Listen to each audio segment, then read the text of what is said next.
Welcome to Shutter Fanfic. Like, subscribe and hype video. The MC is reborn as a slime inside of TenSura.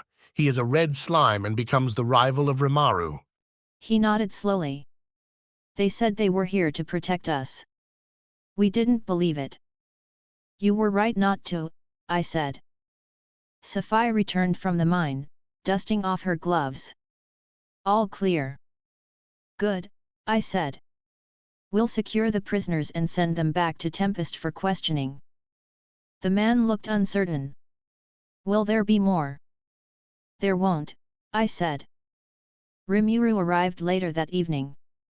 He walked into the town square as the last of the soldiers were being loaded onto carts. You work fast, he said. I smirked. Had to. He looked around, expression tightening slightly. So they really did it, human troops crossing borders. Not troops, I said. Test group. They wanted to see how far they could go. He frowned. And they didn't even hide it. No reason to, I said. They think we won't react. Carrion arrived behind him, yawning as he dismounted. Guess they thought wrong. Rimura sighed. You're sending them to Tempest. Yeah, I said. You handle the interrogation. They'll talk faster with you there. He gave a short nod. All right. I'll take it from here. Sapphire walked past us, checking the prisoners' bindings. They won't be escaping anytime soon. Good, I said. Rimura looked at me. You think Falmouth is getting desperate? They're getting reckless, I said. There's a difference. He gave a faint smile. You always have the answers, hey. I have the right ones, I said. Carrion chuckled quietly. You two never change. Rimura ignored him. You heading back to Nexus Ridge? Tomorrow, I said. I want to make sure they don't try again. He nodded. Fair. The townspeople began cleaning up the square once the soldiers were gone. The air felt lighter, quieter.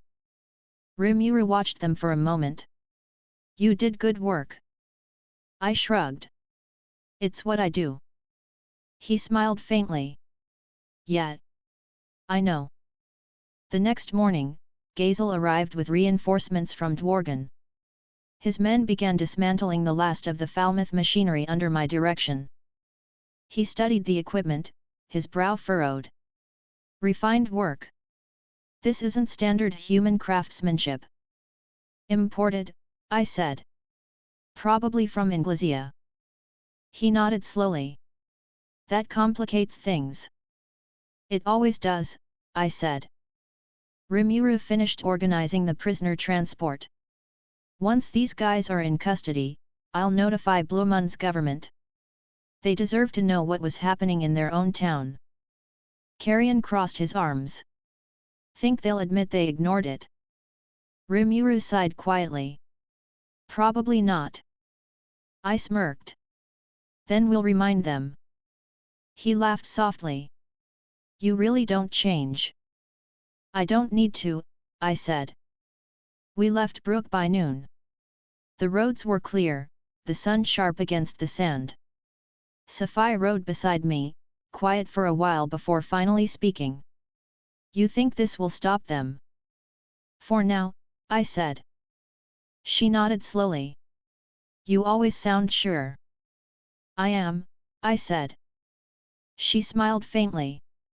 It's weirdly reassuring. Good, I said. We rode on. The ridge came into view by dusk, its towers glowing faintly in the distance. Everything looked stable again.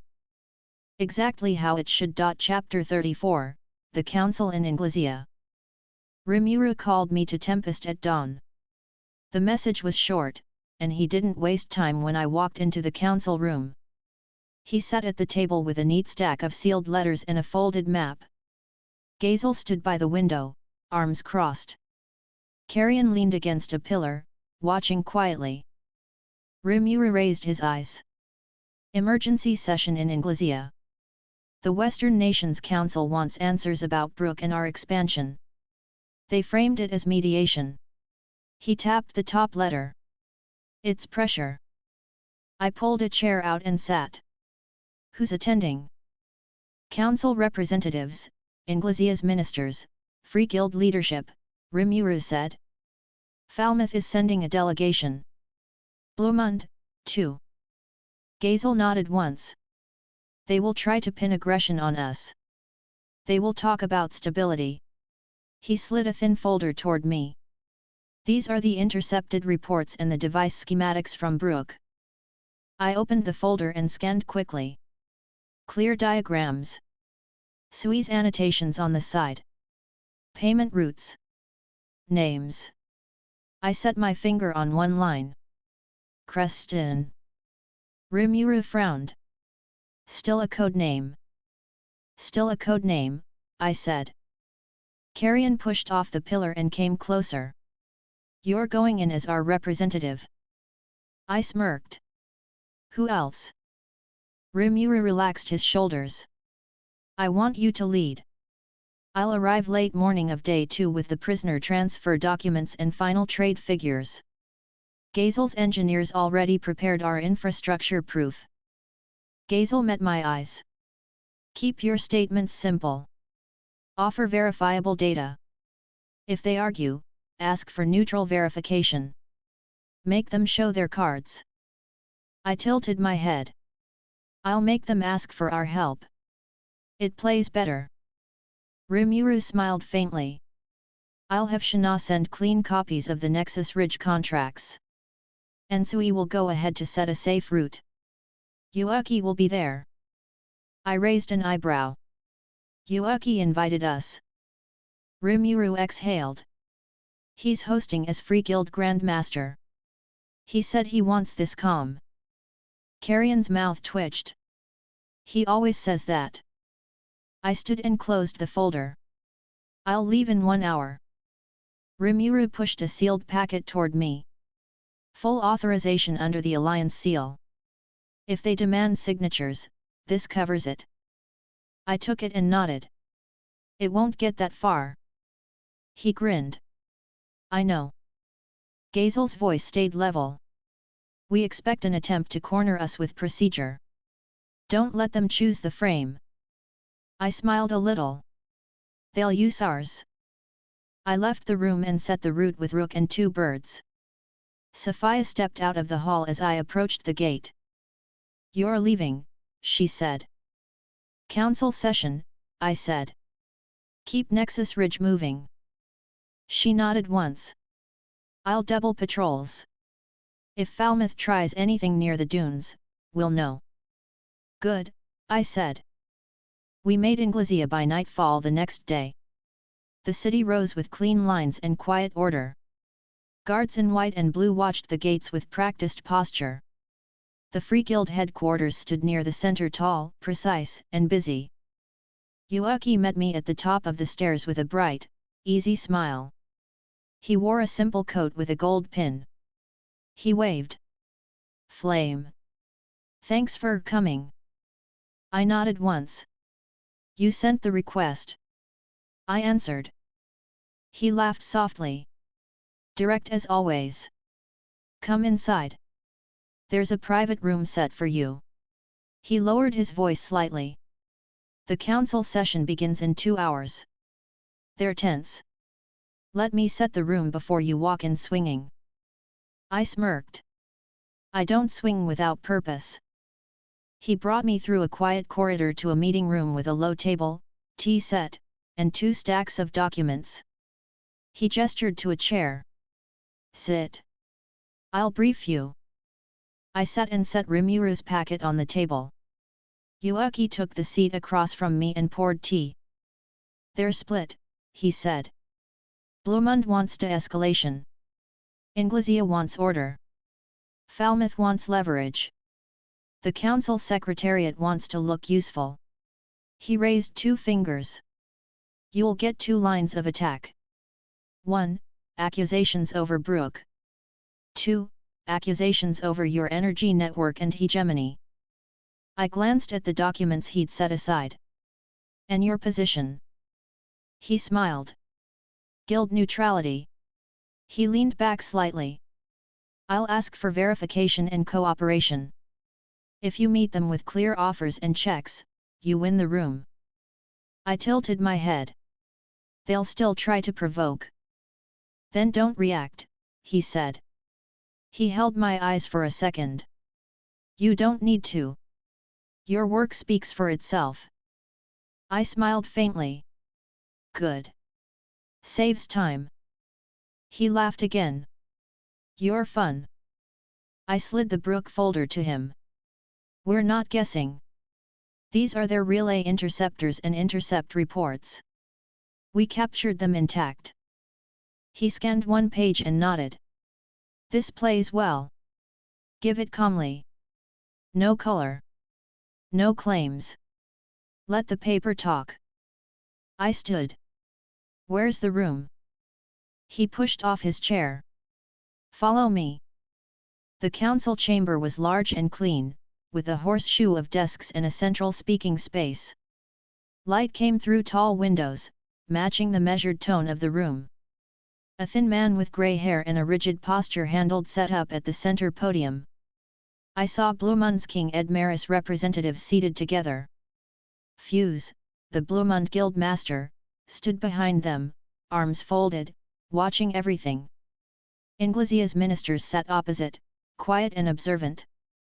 Falmouth's delegation sat as a group: 3 nobles, 2 scribes, and 1 priest in white. Yuaki gave me a small nod and walked to the side platform. The session will begin now.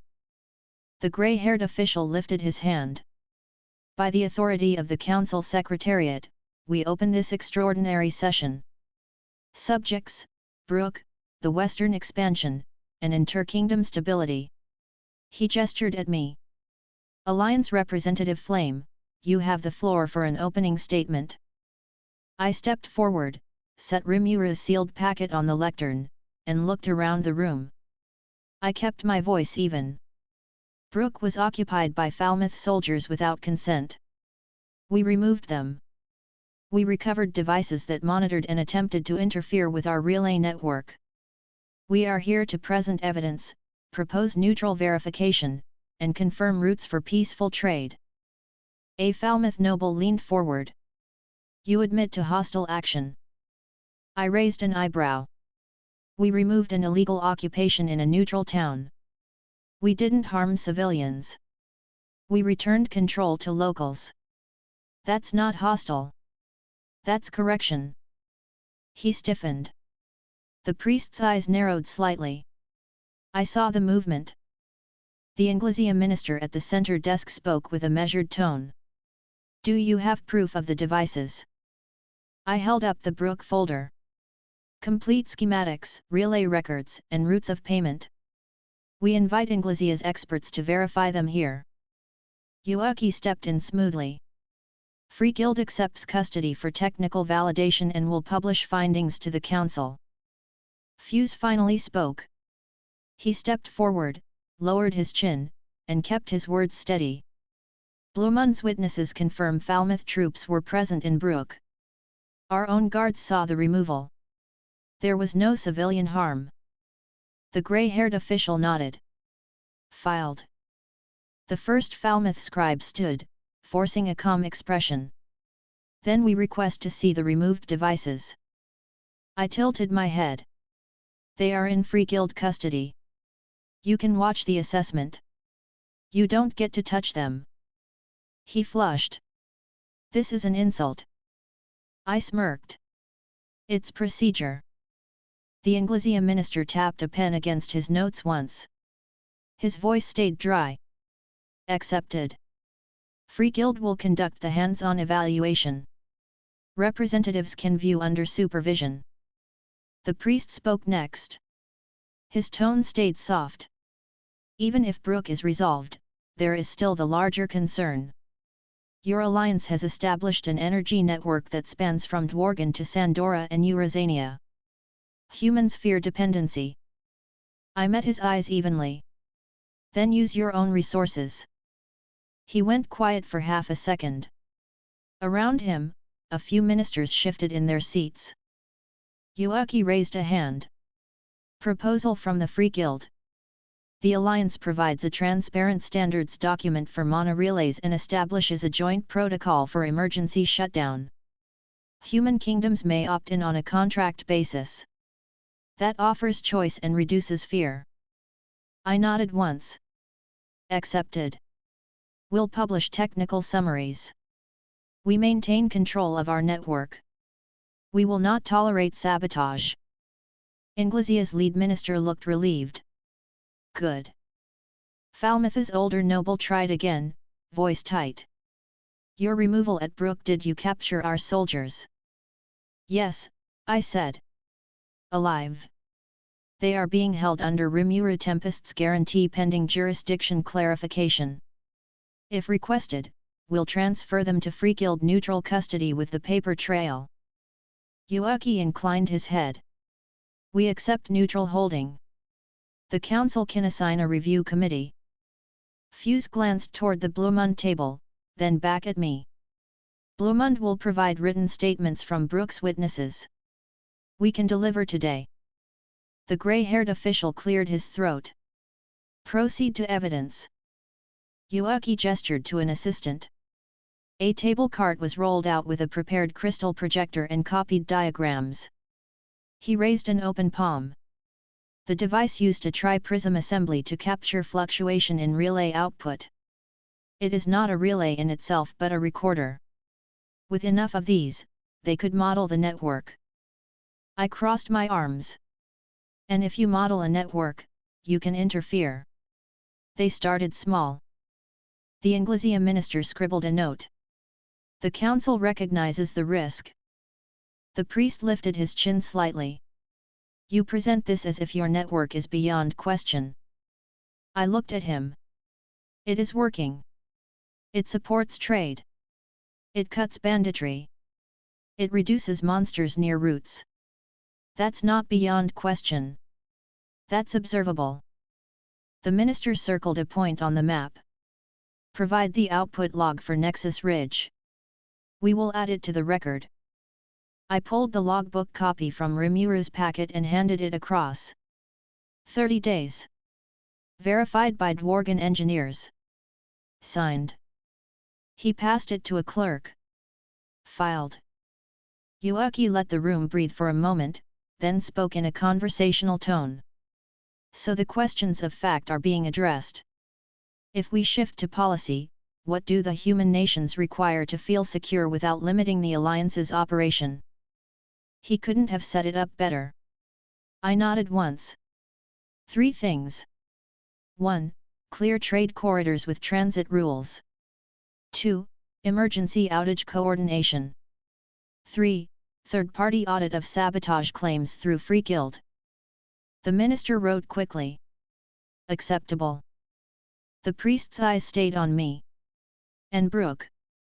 I didn't blink. We expect acknowledgement that it was wrong. We expect the devices investigated.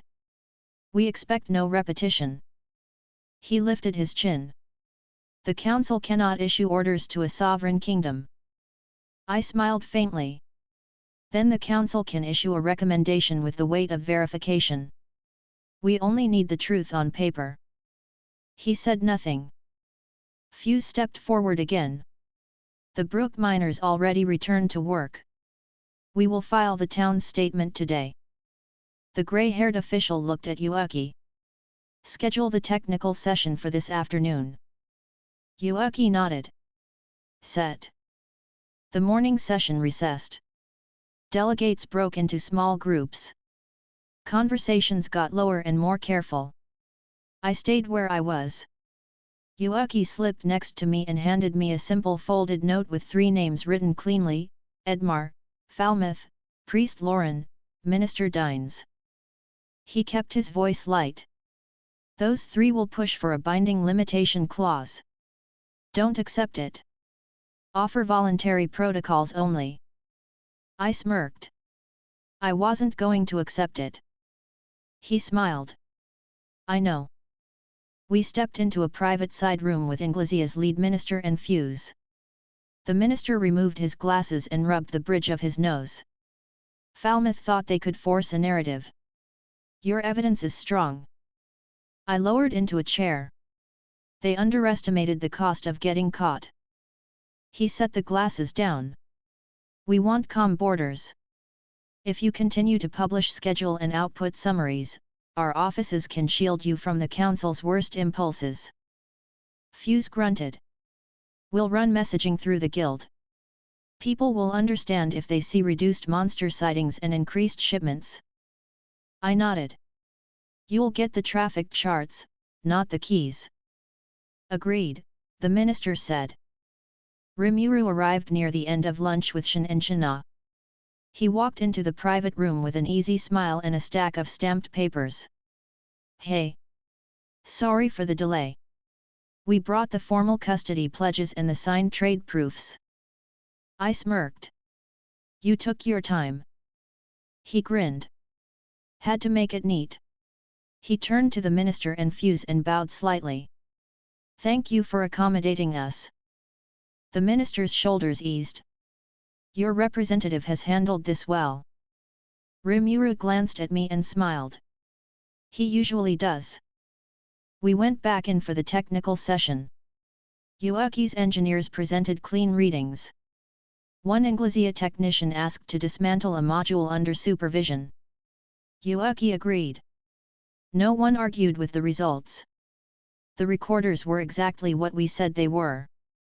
Late afternoon, the council reconvened for policy language. The grey-haired official read out the draft. Clause 1, Acknowledgement of neutrality of human towns adjacent to alliance routes.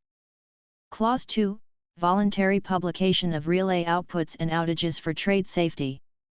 Clause 3, Free guild verification of sabotage claims. Clause 4, Temporary neutral custody of captured soldiers pending jurisdiction review. The priest held up a hand. Amendment. Add Clause 5, no alliance outpost may be constructed within 50 kilometers of human borders without council consent. I shook my head. No. He looked at me. You refuse consensus. I kept my tone flat. We refuse to give you a lever. We will publish routes in advance and observe corridor limits. That's enough. He tilted his chin. The council will not be satisfied. Yuaki raised a hand quickly. Alternative language. The alliance will file notice of new outposts. The council may send observers through the Free Guild. No consent requirement. The minister looked relieved. That we can accept. The priest paused. His eyes stayed on me for a second, then he lowered his hand. Very well. I watched him. He didn't look pleased. He didn't argue further. The grey-haired official tapped the gavel lightly. Motion carried pending final signatures. Falmouth's elder noble stood with visible effort. We protest the removal of our men. Rimura stepped forward calmly and handed the official a sealed document. We lodge the custody agreement with the guild. You can file requests there. Until then, they are treated according to neutral standards. You will receive a copy of all interviews. The noble looked like he swallowed something bitter. He sat down without a word. Yuaki closed his ledger. The council session will stand adjourned pending document exchange. Thank you for your cooperation. The room began to empty. People stood in small groups again, this time with less tension. The Inglesia minister shook Rimura's hand, then mine. Fuse gave us a short nod and left to file Blumun's statements. Yuaki waited until the last observers left. He slid his hands into his pockets and leaned slightly on the edge of the dais. Well done. I crossed my arms. They'll try something else. He smiled with his eyes. That's politics. Rimura grinned. You handled it cleanly. I smirked. I always do. Gazel stepped in from the side door with a packet. Dworgen signed the standards sheet. We begin publishing monthly outputs tomorrow. I took it and looked it over. All clean. I closed it and set it under my arm. Good. Carrion pushed the inner door open with his shoulder and stepped in with Sophia behind him. He glanced at the emptying chamber and raised an eyebrow. You didn't have to throw anyone out a window. I'm impressed. I smiled a little. We'll save that for when it's useful. Rimura chuckled. Please don't. The priest from Falmouth appeared briefly at the far end of the hall, exchanged a few words with the elder noble, and left without looking back. I watched his gait. It stayed calm and measured. He didn't fidget. He didn't stumble. Rimura followed my eyes. You don't like him? I shrugged one shoulder. I don't like wasted time. Yuuki's tone stayed light. We'll keep an eye on the clergy. I nodded once. Do that. We walked out into the early evening light. The city looked as precise as it had that morning. Traffic moved along planned paths. Guards switched shifts at the same minute every day. Nothing spooked. Nothing rushed. Rimura breathed out and rolled his shoulders. I'm going to speak with the guild again about custody details and get Zui to push on the Creston code name. I tilted my head. Coordinate with Zafir. The desert line stays clean. If Falmouth tries to bounce through Inglesea again, I want it flagged. Gazel nodded. Already sent. Carrion smirked. You two are better at this than half the kings I've met. Rimura laughed. He's worse than me. I smiled faintly. I'm better. He shook his head, still smiling. Yet. Yuuki lifted a hand in a casual wave. I'll send you the technical report tonight. Safe travels back. I gave a short nod. Don't let them stall. He grinned. I won't. We split at the guild steps. Rimura stayed to file, Gazel returned to meet Inglesea's engineers, Carrion went to check on our escort. I cut through the quiet street back toward our quarters. Rook landed on the railing outside my door and tilted his head. All good? He asked. I unlocked the door. Clean enough. He settled his wings. We go home tomorrow. I nodded. At first light. He made a satisfied sound and tucked his head under one wing. I set the packet on the table and looked at it for a moment. Everything in it was simple: paper, signatures, neat numbers. It would hold for now. Chapter 35, The Creston Cell. Sui reached me at first light with a short report and a clean map drawn in brisk lines. He set both on the table and waited while I read. He kept his posture straight and his breathing steady. He didn't waste words. I traced the map with a fingertip. You're sure? He nodded once. We followed the codename across 3 payment points. The trail runs through Falmouth's clergy network, then crosses quietly into Inglesea's lower offices. The contact uses municipal procurement as a cover. He lifted a smaller slip. Alias in Inglesea, Devar. Not a minister. A clerk with routing authority. I looked up. And Creston. Sui met my eyes. He doesn't show himself. He speaks through the priest Lauren's couriers and Devar's paperwork. But they move in rhythm to one voice. I smirked. Good. That means one net is enough. Rimura stepped in with a soft knock and a casual wave. Morning. I saw Sui's note. We doing this now? I nodded. We're setting a sting. Yuuki hosts as neutral. Free Guild will control the room and the chain of evidence. We bait with a document package that looks real enough to matter and clean enough to track. Rimura pulled a chair and sat. You want me there? I shook my head. Not in the room. Let Yuuki front it with guild neutrality. You stay as escalation control. If they try to flip the table, you walk in with the council language and the custody protocol. He smiled faintly. You already wrote my lines, hey. I leaned back. You already know them. He laughed under his breath and turned to Sui. We've got the cleric Link and the Inglesia clerk. Who else? Sui lifted another note. 2 couriers. 1 accountant. 1 scribe. The scribe meets Devarta Night for archive purchase. If we replace the archive with our bait, they take it straight to their handler. I tilted my head. Where's the meeting? An office block near the guild, Sui said. Rental rooms used for contract signings. Registered to a harmless merchant group. Clean cover. I stood. Perfect. Call Yuaki. Rimura pulled a message crystal from his pocket. I already did. He's waiting. We reached the Free Guild headquarters before noon. Yuaki greeted us on the stairway with a bright smile and a half bow. He wore a neat coat and a gold pin again. He moved like he was hosting a dinner, not a sting. He always did that. He led us into a smaller strategy room, set out with a low table, 4 chairs, and 2 sealed cases. He closed the door behind us and dropped the smile by a degree. Sui gave me the outline. I set a neutral rental room 1 floor down from here. I assigned 2 clerks to verify the incoming paperwork. We'll have observers in the hall and on the roof. You can sit behind the partition if you want to see it live. I nodded once. What about recording? He tapped the second case. Guild scrying crystal.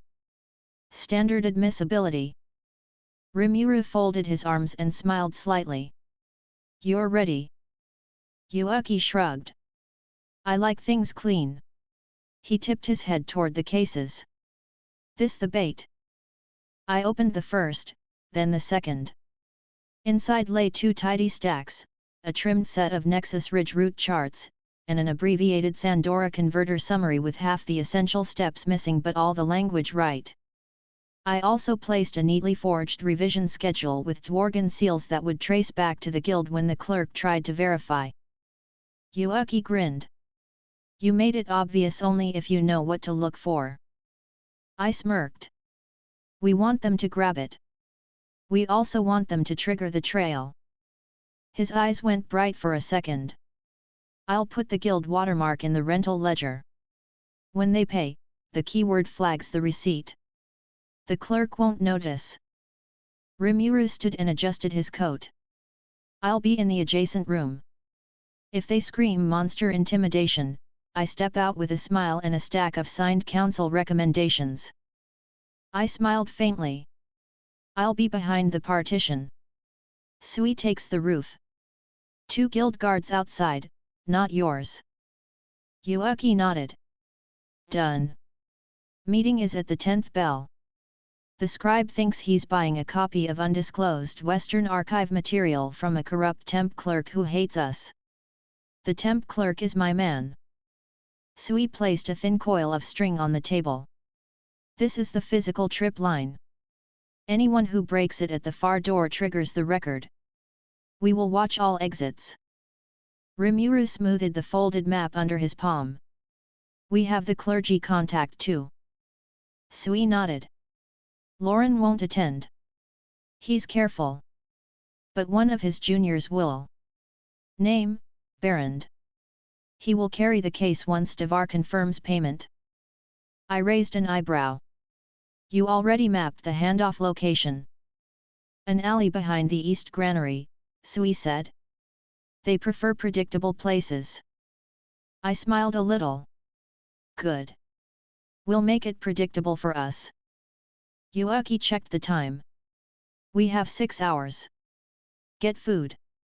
Don't look hungry in front of rats. I smirked. I never do. He laughed and waved us out. We ate in a small guild canteen where the benches were clean and the bowls plain. Rimura tried to make me taste a spicy noodle thing. I ignored the chopsticks until he shoved them into my hand with a grin. I gave him a look and took 1 bite. It was competent. He looked happy. I let him keep the bowl. By sunset, the team was in position. The rental room looked ordinary: thin carpet, sturdy table, 2 chairs, a ledger on the side. A partitioned panel at the back slid open to a narrow space where a person could stand without being seen. I stepped in and closed it with a quiet click. Yuaki stood in the hall greeting clerks and pointing nothing at nothing. He made the pace look casual. Sui passed a shadow along the ceiling and went out through a window. I felt the faint shift in air and registered his place. On time, the scribe arrived. Short, neat, nervous. He wore a simple coat and clutched a leather pouch. His eyes checked corners fast. He entered with a breath held tight in his chest. The guild decoy clerk sat at the table, arms on the wood. He looked bored. He slid a paper across without a flourish. Sign. The scribe eased into the chair. I was told this was quiet. The clerk lifted one eyebrow. You're talking, not signing. The scribe scribbled his name and pushed the paper back with a shaking hand. The clerk reached under the table and brought up case 1. He set it down with a dull sound. You have half the window. The scribe checked the lock. He cracked it and peeked at the top page. His breath hitched. He swallowed. Half now. Half on confirmation, he said, voice low. The clerk stared at him with a flat face, then nodded. Fine. Coins passed. The scribe took the case and stood quickly. He glanced once at the window, then headed for the corridor. The trip line did not move. He knew the hall.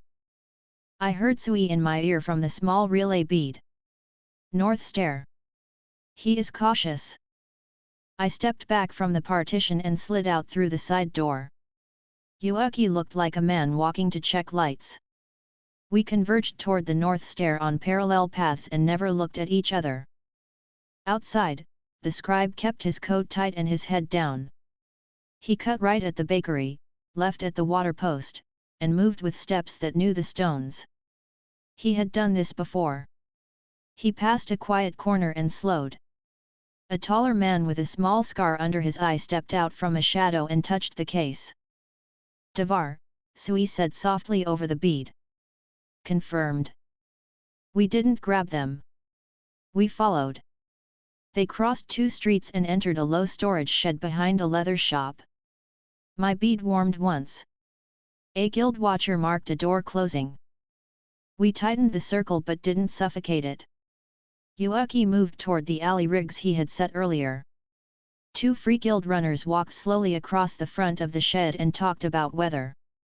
They looked bored enough to be invisible. In the rafters, Sui pressed closer to the roof and watched through a notch. Inside, Devar moved like a man who had never lifted anything heavy. He wiped his hands before he touched the case. He checked the top sheet and nodded at the scribe. Good. We hand to Berend. His voice was thin and neat. He lifted the case and turned for the back door. Sui's whisper came clean. Handoff starting. Yuaki flicked a small signal down the side alley with his hand at his belt. 2 more guild watchers shifted into place. They stood like men who had nowhere else to be. We let Devar and the scribe reach the rear lane. A priest's junior waited with a hood and a calm stance. He had that restrained posture trained by repetitive bowing. Berend. Devar lifted the case. It's a guild copy. Ledger signed. Berend nodded. The father will review. Sui dropped behind him and set a hand at the junior's wrist. He relaxed the tendons.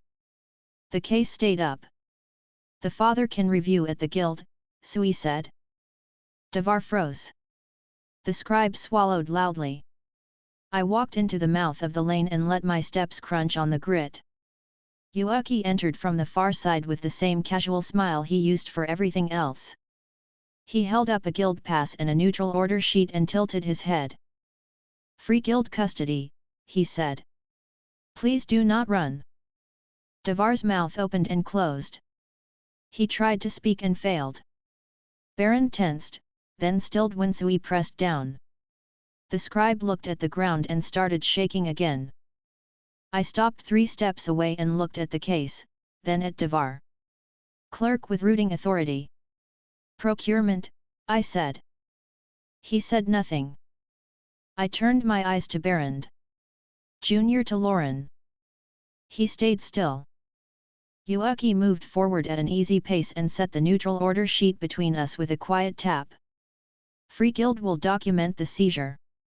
All present are requested to accompany us to a neutral room. We will record your statements and inform your superiors through proper channels. Baron stared at the case and the paper. His jaw shifted once. He did not pull a knife. He did not call for guards. He did not pray out loud. He looked like a man measuring. Then he sighed through his nose. We will come. Devar nodded too fast. Yes. Of course. The scribe made a tiny knot sound and followed with small steps. We did not bind them in the alley. We walked them back through bright streets and up into a guild hearing room with green walls and the right chairs. A guild scribe recorded each entry. Yuaki poured water that no one touched and sat with the same posture he had used at the tea table. He set the case on the table and opened the latch.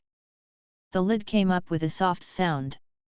He lifted the top sheet with 2 fingers and read one line out loud, then set it down neatly. He looked at Devar. Your name and office. Devar stared at the rim of the table and spoke as if he read a memo. Devar Kind. Routing Clerk, Office of Materials Scheduling, Inglesia Central. I handle requisition numbers and sign off transfers. Yuaki nodded once. How many times have you moved cases like this? Devar's throat moved. 6. Yuaki's eyes didn't shift. Your handlers. Devar's gaze flicked to Baron and back. The junior received the case. I never met his superior. Yuaki turned to Baron. Your name and office. Baron kept his shoulders square. Baron. Assistant to Priest Lauren of Falmouth. I deliver documents. He took a slow breath. And sometimes I pass sealed things. The sealing orders were from the father. I leaned forward a fraction and watched his face. Who is Creston? He flinched once and blinked. The move was small. It was enough. He looked at the table. I don't know. Yuaki set one finger on the edge of the paper and tapped once. Where do the cases go after you pass them? Baron's voice thinned. To a house on the North Canal.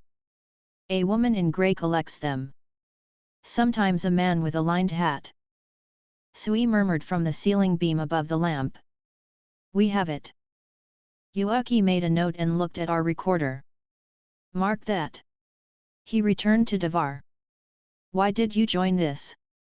Devar pressed his hands on his knees and pushed until the fingers turned pale. They asked. They said it was for human safety. They said it would calm things. They also paid. Yuaki's eyes cooled by a degree. The truth helps you now. Baron watched him with a slow blink. And if the father orders this, the father carries the sin, he said, very quiet. I raised an eyebrow. That won't save you from paper. He swallowed. He didn't argue. Rimuru entered at that point with Shin standing by the door and Shina carrying a small tray. He set a stack of council copies on the desk and smiled calmly. Hi. I'm Rimuru Tempest. This is a neutral session. Everyone gets water and a fair hearing. He pulled out a chair and sat beside Yuaki. He looked like he walked into a community planning meeting. He always did that too. Yuaki passed him the quick notes. Rimuru schemed and nodded. He turned to Baron and Devar. What happens next is clean procedure. If you cooperate, the guild will petition for leniency under neutrality rules. If you don't, your superiors will likely abandon you. Devar's shoulders dropped in a small motion. I understand.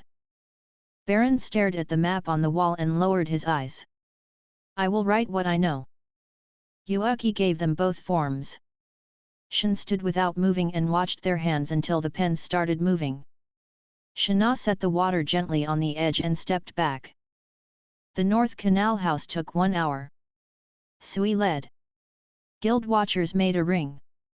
We did not knock at first. We watched for 10 minutes. A woman in grey left with a basket and returned with a different basket of the same size. She wasn't a servant. She moved her eyes like a person who counts exits.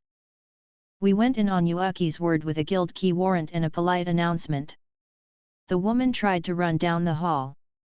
Sui stepped in front of her without raising his voice. She froze and dropped the basket. Inside sat a false bottom and a small crystal wrapped in linen.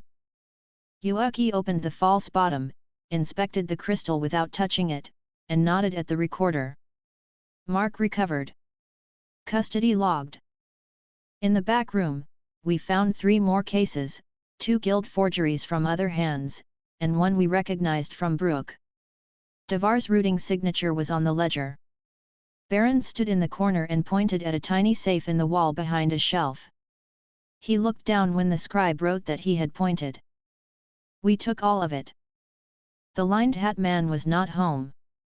Sui made a hand motion and split a team down the canal. The canal gave us nothing else that hour. We returned to the guild hearing room with the pile. Yuaki stacked it with neat care and wrote titles on the tops. The woman gave her name as Ressa. She said she knew a face named Creston. She had never seen more than a hand pass a letter under a hat. She listed 7 drop points. We mapped them all. By night, everything was in custody, every chain of handling documented, every line item sealed. Yuaki signed each page and let his official voice click into the right places when the Inglesia minister's liaison came to view the pile. The liaison's eyes widened slightly at the live map. He asked 2 questions and left with a copy, wordless and pale.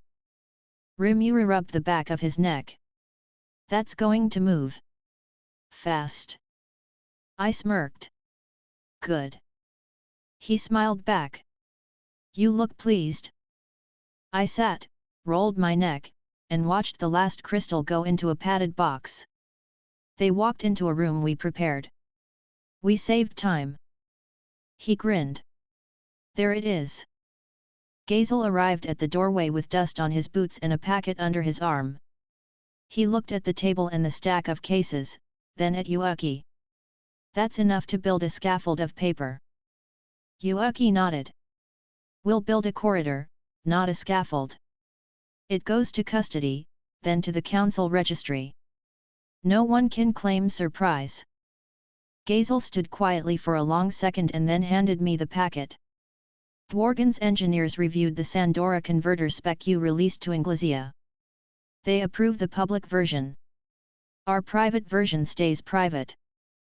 I opened the packet, checked for seals, and closed it.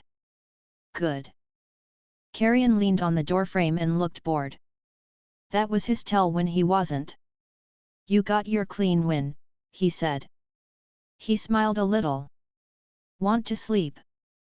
I smirked. After the signatures. The signatures took an hour. The liaison returned with 2 more officials, both of them careful with their faces and their pens. They initialed the guild custody logs and asked to witness the next morning's deposit in the council archive room. Yuaki agreed and set the time. When they left, the room finally breathed. Rimura sank into the chair across from me and exhaled slowly. I'm filing the custody memo with Falmouth's delegation and the council office. No one can claim kidnapping. No one can shout ambush. You forced it onto paper. I nodded. They'll try to say the guild is biased. Yuaki lifted a shoulder. They always say that. Then they use us anyway. I smirked. Convenient. He grinned. We're convenient when we're honest. I stood and stretched my arms until my joints clicked. What's left? Sui dropped from nowhere onto the windowsill as if he had been perched there for a day. He landed without a sound. The lined hat man is gone. He left Inglesia this afternoon on a road pass from the clergy office. He is heading north. Name? I asked. None on the pass, Sui said. The guard road assistant. Rimura rubbed his temple with 2 fingers. He's going to Falmouth. Yuaki leaned his head back against the wall and closed his eyes for 1 second. Let him run. We already took the net from under his feet. I nodded once. Sui, place eyes at the border, not hands. He nodded and vanished again. We closed the room and sent the team to sleep in clean beds for once. I didn't sleep much. I watched the small flame in the lamp and ran through tomorrow's steps in exact order: deposit, receipt, short statement, return to Nexus Ridge by night, bring the standards online, publish outputs, send summary to Zafar and Gazel. It was all numbers. It all fit. Morning came on time. We ate bread and mild soup and didn't talk about the case. We were done talking about it. The council archive room felt colder than the guild rooms. The clerks there moved a little slower. They wore the kind of grey that made faces blend into walls. They stamped when they were supposed to stamp. They wrote when they were supposed to write. They filed everything on the shelf in the order Yuaki had marked. The Inglesia minister came in at the end and read the headings quietly. He looked at me and at Rimuru. You handled this without breaking anything. Rimuru smiled. That was the goal. The minister nodded. Inglesia appreciates clean work. We will tell the council to stop chasing smoke. I raised an eyebrow. We prefer they chase paper. He gave the smallest smile and left with the liaison. Yuaki walked us back to the front steps and put his hands in his pockets. You want me to handle the press later? I tilted my head. You're better at smiling. He laughed. I'll do it. Guild process neutral and boring. Rimura grinned. That's the best headline. I adjusted the packet under my arm and looked up at the clear sky. Send me the deposit copy and the custody chain. I'll pin it to our network announcement. Yuaki nodded. You'll get it by noon. I stepped down 1 step and paused. Keep watching the clergy junior. Yuaki's face cooled again by a degree. We will. Rimura lifted a hand in a small wave.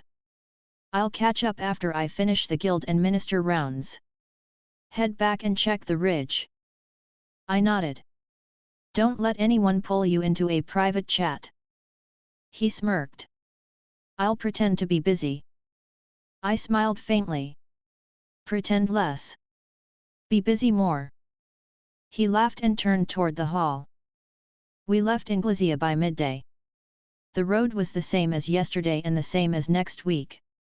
The team moved with light packs and steady steps. Rook kept the air above us simple and open. Nexus Ridge would be loud again when we reached it. The city never waited for anyone to finish a meeting. It moved where the plans said to move. I liked that. It made people predictable. We crossed the last spine of road tile before the relay line picked us up. The hum met me through the ground and stayed level. I let my shoulders loosen by 1 notch. I felt the shape of the city in the back of my skull the way you feel a room you built yourself. It was in the right place. We still had work to run. Chapter 36, The Demonstration. Yuaki's message reached me before breakfast.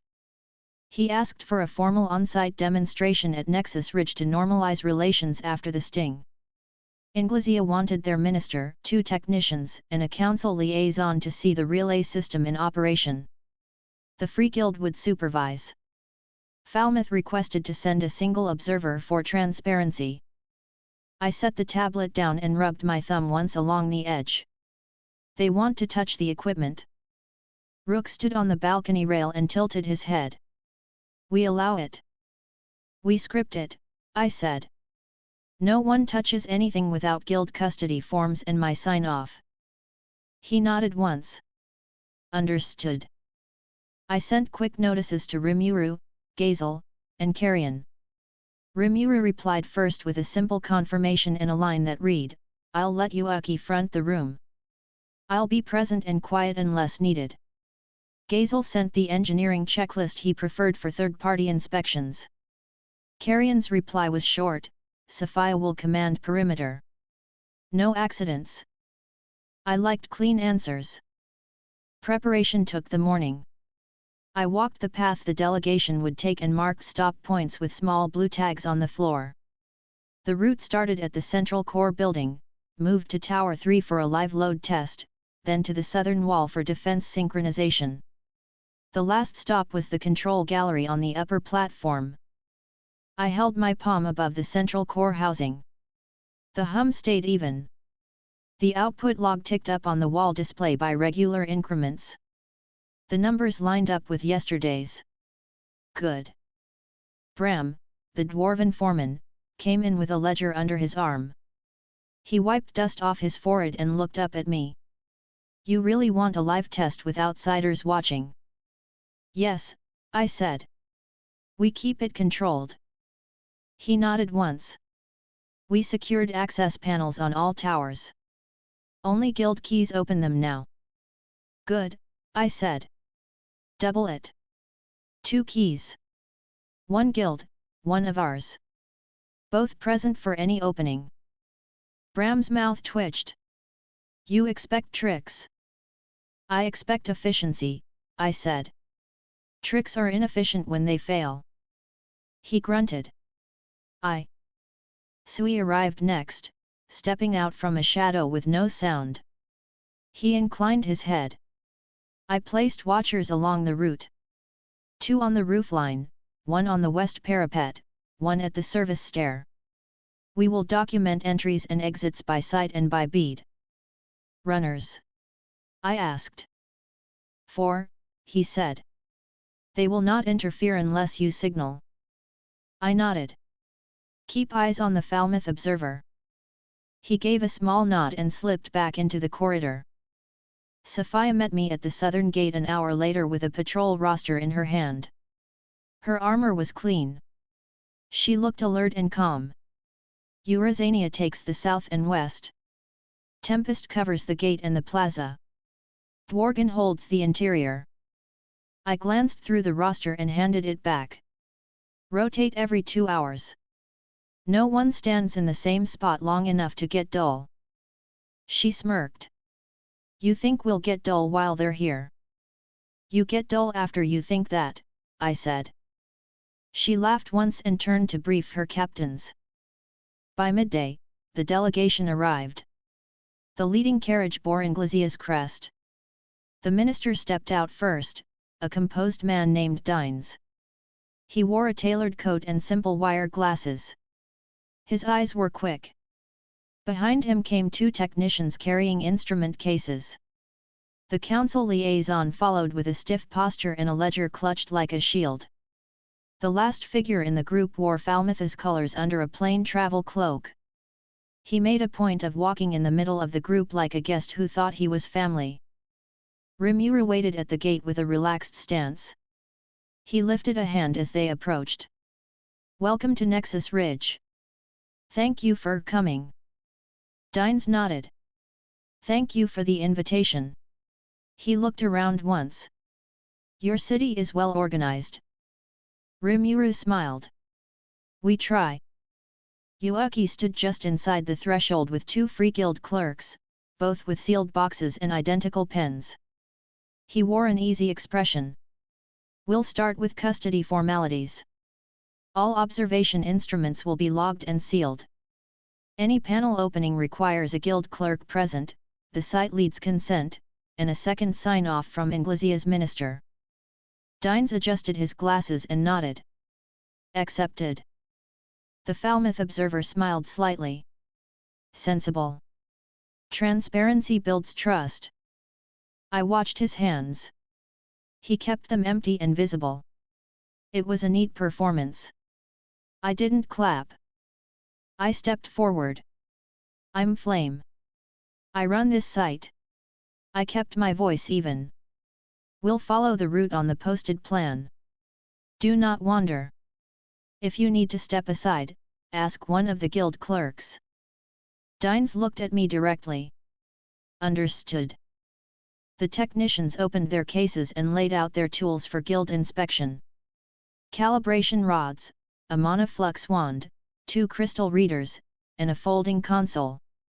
Yuuki's clerk checked each item and wrote the serial numbers quickly without talking. The Falmouth observer put one hand on his chest. I carry no instruments. I am here to watch. Then watch, I said. We moved.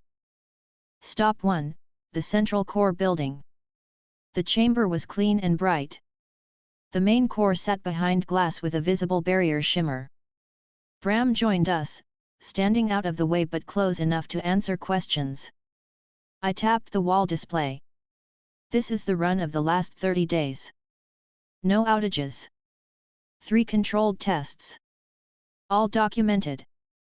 Output scale is here. The first technician stepped toward the glass and checked the barrier with the flux wand. He kept his breathing steady and his movements small. He nodded once to himself and then to Dines. Stable. Dines looked at the log.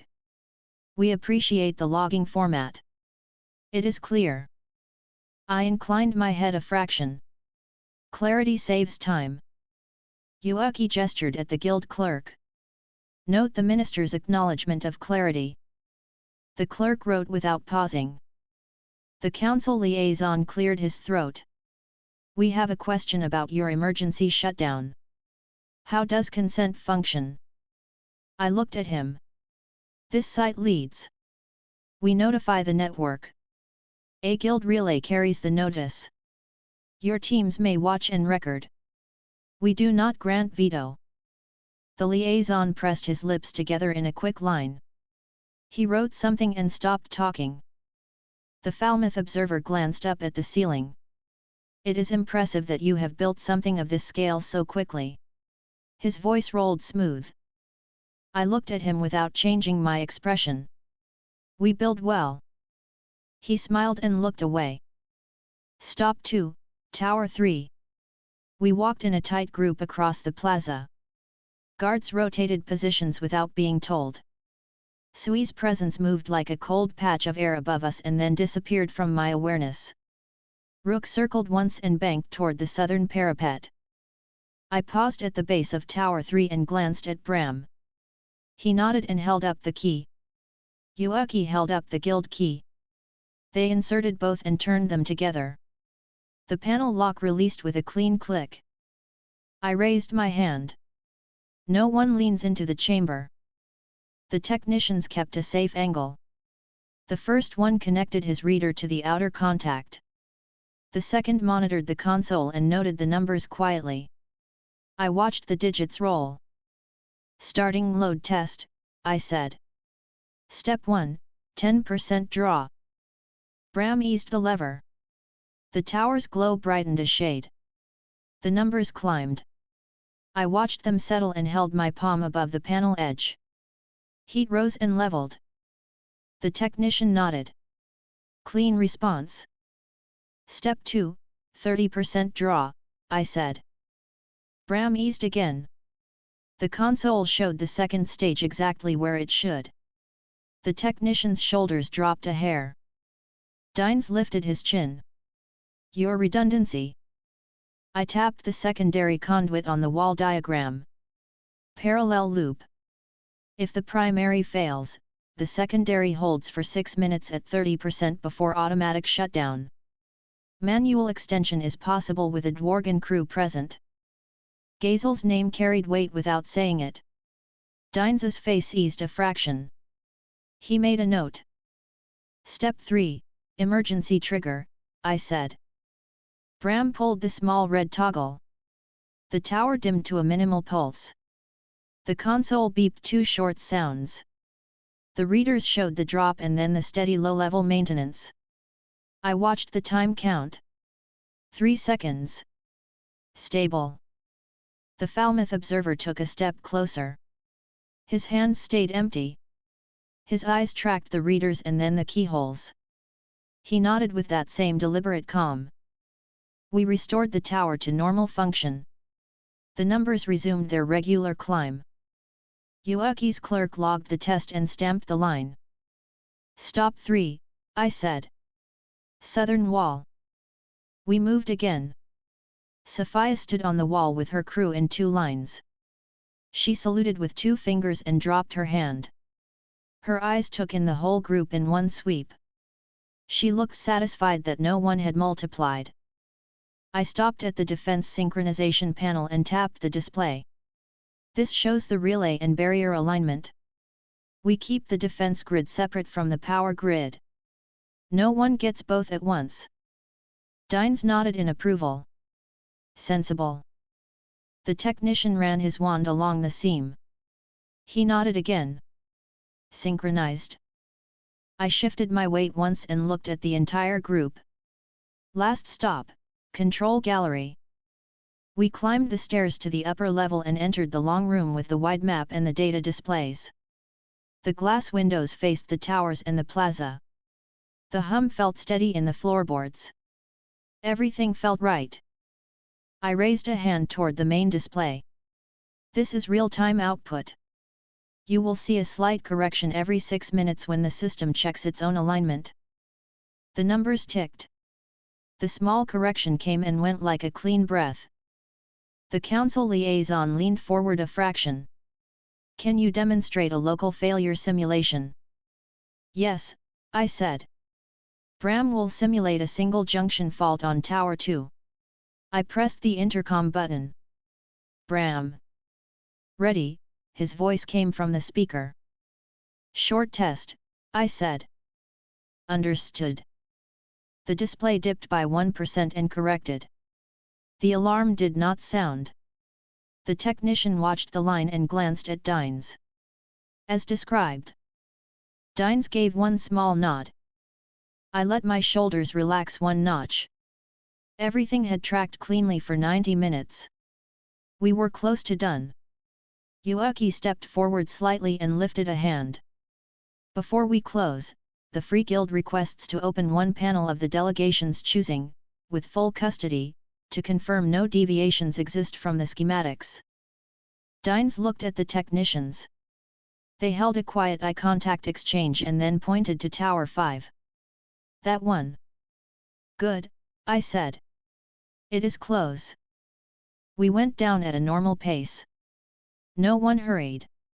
Sophia rotated the wall guard lines smoothly. A runner cut across the far edge of the plaza and disappeared into a stair, then reappeared along the roofline. Sui's shadow moved once near the control gallery window and then stopped. He had changed position. We reached Tower 5.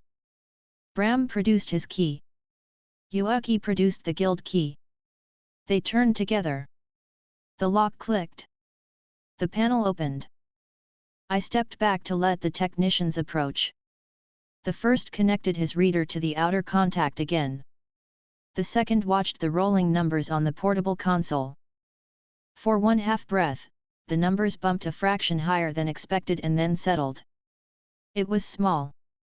It was the kind of bump that could be calibration drift. It was also the kind of bump that meant a foreign device had touched the circuit recently. I kept my face still. "Hold," I said quietly. The technician froze. He glanced at me. "You saw that?" "Yes," I said. I raised my chin toward Yuaki's clerk. "Custody lock." The clerk nodded and set a small metal seal on the panel lip. It clicked shut with a clear snap and glowed faintly. I called over my shoulder without moving my head. "Rook." Rook dropped from somewhere above and landed behind the Falmouth observer without a sound. The observer flinched and smiled too quickly. I looked at Dines. "We will open the panel under guild procedure and without anyone else's hands in the chamber."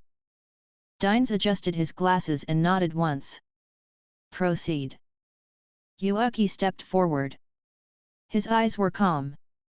Free Guild records the opening of Tower 5, Panel 1.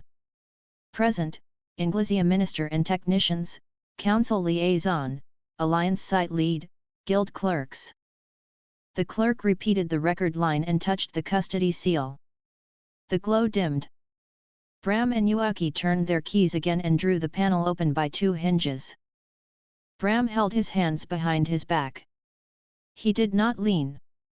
He did not breathe near the cavity. He nodded at the first technician. Stay at the edge. The technician crouched and held the wand without crossing the threshold. The wand clicked softly near the lower left corner of the housing. He paused and tapped the spot once. Signal here. Bram looked at me. I nodded once. He lifted a long gripper and reached into the lower left and drew out a small, flat crystal with a strip of dark resin along one edge. It looked like a smear of shadow in the light. Yuaki's clerk held out a numbered bag with a steady hand. Bram dropped the crystal in. The clerk sealed it and wrote the number. He did not lift his eyes. He did not speak. He logged the time. He showed the bag to Dines, to the liaison, and to me. He set it into a second container and locked it. No one said anything for 3 seconds. The Falmouth observer cleared his throat. What is that? I looked at him. A recorder. Just like the ones recovered in Brook. He lifted his palms slightly. I have no knowledge of it. I didn't ask you for knowledge, I said. Dines exhaled through his nose. He looked at the technician. Compare the resonance signature to the Brook sample. The technician connected the portable console to the sealed container slot. He read the short data line as it appeared and swallowed. It matches within margin. Yuaki inclined his head a fraction. Guild custody accepts the device. We will publish the test results. The council liaison stumbled over his words. This is highly irregular. I cut him off with a slight raise of my hand. We will complete the demonstration. Then we will file the incident. The tower will be resealed after visual inspection. Dines turned his head until his eyes were on the 2 technicians. Were either of you near Tower 5 before this? The first technician shook his head immediately. The second technician looked offended. No. Guild recorders confirm you were not, Sui said from somewhere we could not see. His voice was quiet and flat. The council liaison twitched as if he had seen a ghost. Rimura stepped out from behind the group with a calm smile. He held a copy of the council's neutral protocol. Let's follow procedure. We agreed to finish the demonstration and then handle any irregularities through the proper channels. Dines nodded. Proceed. I kept my eyes on the panel for another heartbeat and then stepped back. Bram, visual inspection only. He used the long gripper to move 2 cables aside for a better line of sight. Nothing else waited behind them. He replaced the cables exactly and shut the panel. Yuaki and Bram turned their keys. The lock closed. The guild clerk affixed a new seal. I looked at Yuaki. Log Tower 5, Panel 1, as sealed pending guild analysis. He nodded. Logged. The Falmouth observer looked at the ground and smoothed his cloak. He kept his mouth shut. He had learned something. We moved to the final stop. In the control gallery, I ran the planned shutdown demonstration again and let the numbers prove we had retained control. The system stayed clean. The outputs matched. The technicians signed their copies of the observation form without commentary. Dines took off his glasses and wiped them with a cloth. He replaced them and turned to me.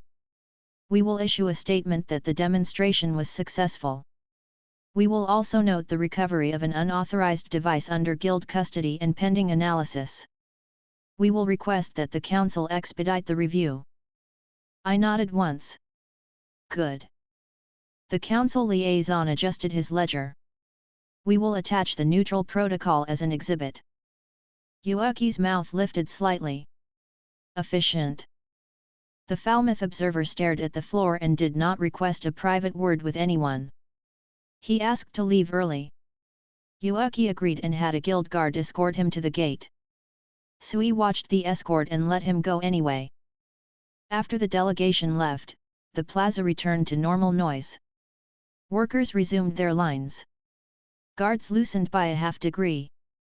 The towers hummed at the same pitch. Rimura leaned against the railing in the gallery and let out a slow breath. You kept that steady. I smirked. I usually do. He smiled faintly. You know the recorder wasn't the technician's. Yes, I said. He raised an eyebrow. You think the Falmouth observer did it? No, I said. He didn't have access between keys. Someone touched the panel before the event and hoped we wouldn't choose Tower 5. Rimura's smile faded. So who? Someone with key access, I said. Or someone who copied a key. He grimaced. That's not great. Yuaki will run the door logs and the rental logs for the last week, I said. Sui will cross them with the watcher's notes. Rimura nodded. I'll notify Inglizia. They'll cooperate. Sophia entered the gallery and unbuckled one gauntlet. We tracked the Falmouth observer to the south road. He switched cloaks twice. He met no one. Let him leave, I said. We picked up what we needed. She smiled a little. You looked like you were going to pull the panel off with your hands. I smiled faintly. I considered it. She laughed and left to relay orders. Bram joined us, holding his keys. We'll change the internal locks by tonight, he said. Only 3 of us had Tower 5 access. We'll cut it to 2. Do it, I said. And rotate the pair. He nodded and left. Yuaki walked in after and set the sealed container on the table. He tapped it once. I'll bring this to Tempest for analysis before it leaves for Inglizia. We'll copy the energy signature and compare it with the Brook set. Do it fast, I said. He grinned. I was going to. You don't need to tell me twice. Rimura rubbed his neck and looked out through the glass. You know, every time we try to normalize something, they try to slip a hand into the machinery. It's predictable, I said. He laughed softly. Yet. I checked the output again. The numbers stayed dull and steady. I liked dull and steady. Dull and steady meant I had done my work. We walked down to the plaza together. Carrion stood with Sophia near the southern stairs. He watched the wall with a thoughtful face. When he saw us, he gave me a small grin. You find your rat? I shook my head. We found the droppings. He snorted. Charming. Rimura grinned despite himself. Sophia handed me a short report with 3 names on it. These are the only outside workers who were within 10 meters of Tower 5 in the last week. 2 are guild cleaners. 1 is a junior scribe from Inglezia's audit office. I schemed. The scribe's signature matched a log entry for a document delivery that had not required any tower access. You checked their routes. She nodded. The junior scribe lingered in the plaza twice. No rule breaking. Just long pauses. Sui will check him, I said. Rimura flicked his eyes to me. You think he's the one? I think he looked at the tower like he was rehearsing, I said. Rimura's mouth tightened. We'll find out. Yuaki lifted the sealed container. I'll go now. I nodded. Take a guard and a runner. If anyone tries to bump you on the road, I want to know which direction they came from. He smiled. Sure. He looked at the sealed bag one more time. You know, from a distance, today will look boring. That's the best outcome. I smirked. I like boring. He laughed and headed for the gate.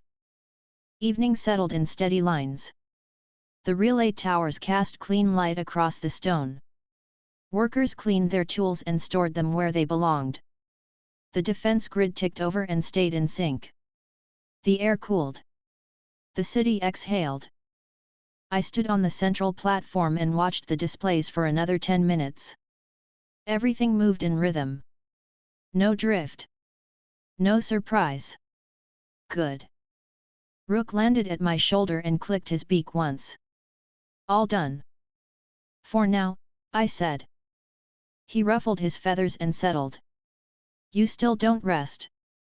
I rest when it fits, I said. He made a small amused sound and took off toward the western edge. I went back to the command hall and wrote the short statement for our public board, demonstration completed with Inglesia and Free Guild. System stable. One unauthorized device recovered under Guild custody for analysis. No outage. No risk. Construction continues on schedule. I stamped it and posted it.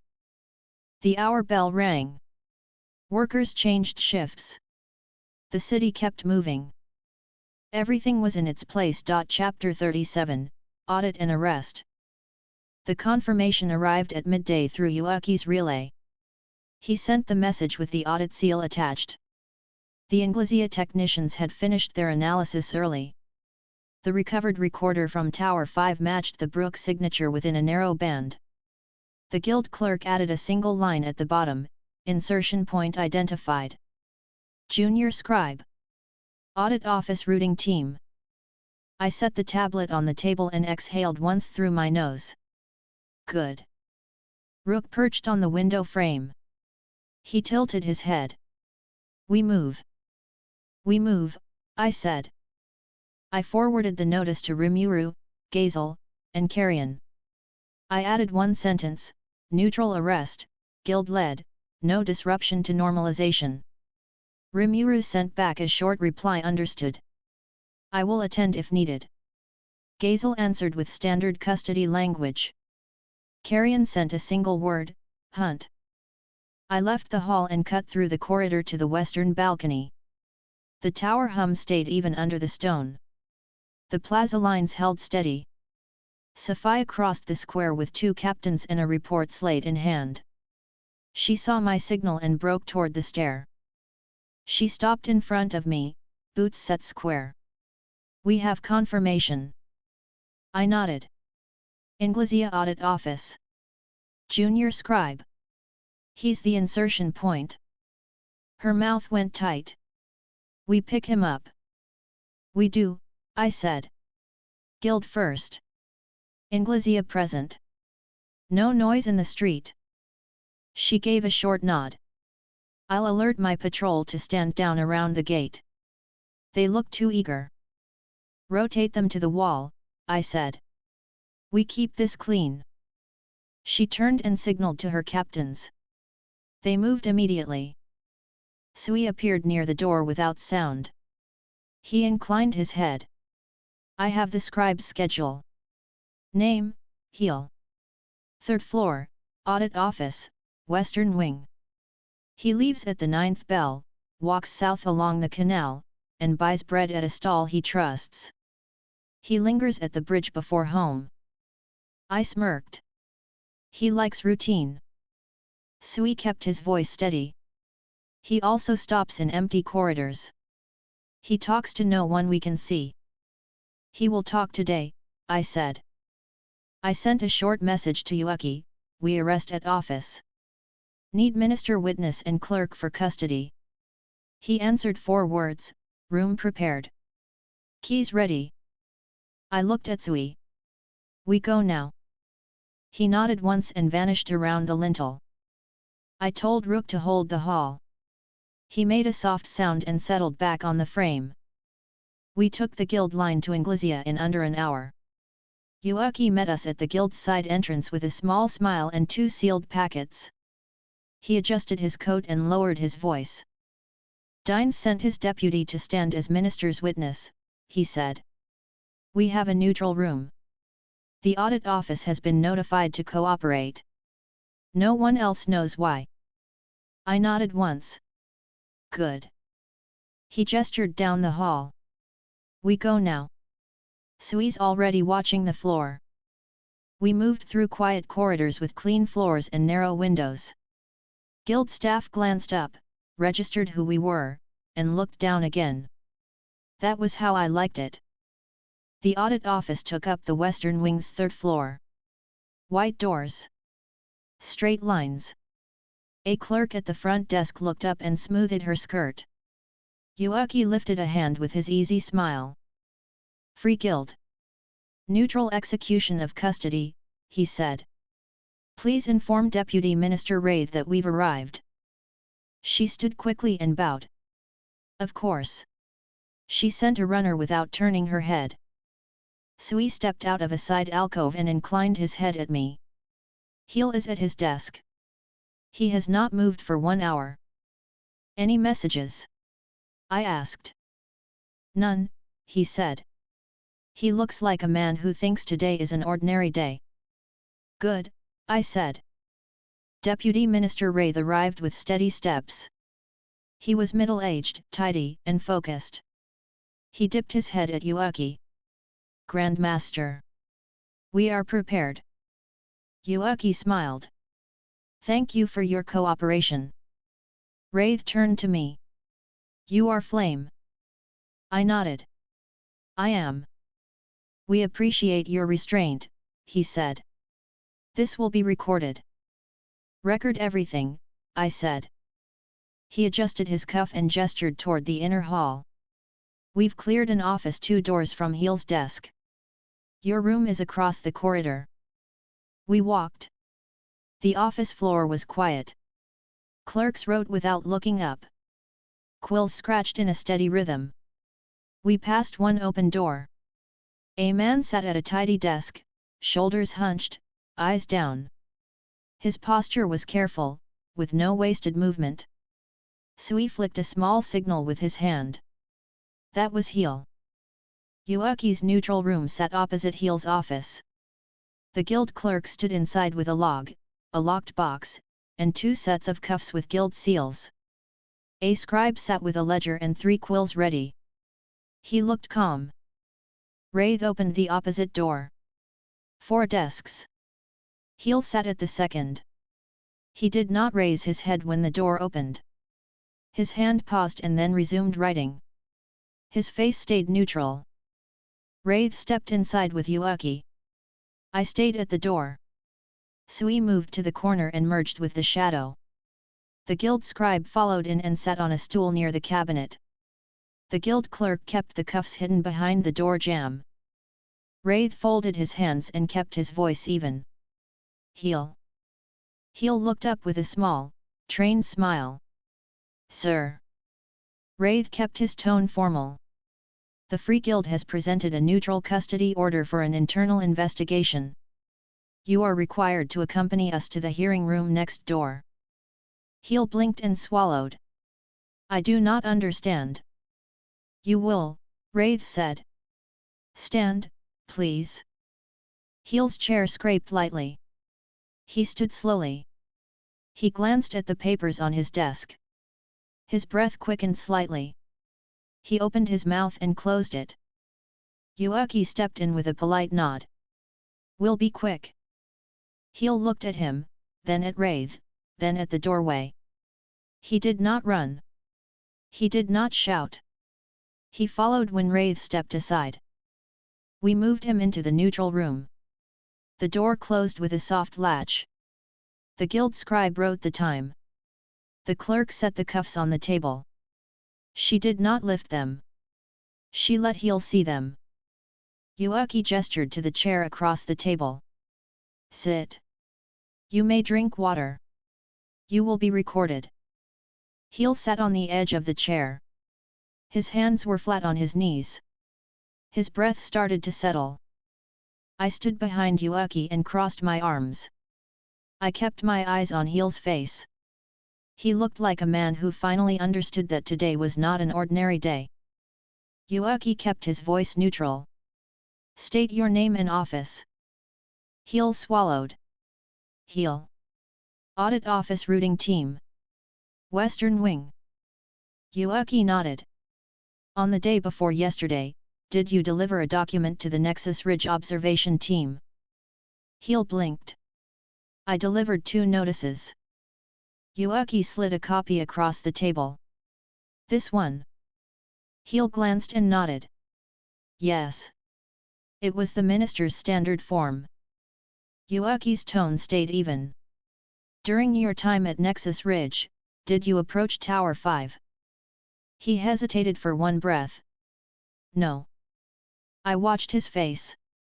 His eyes shifted left a fraction. Yuaki didn't react.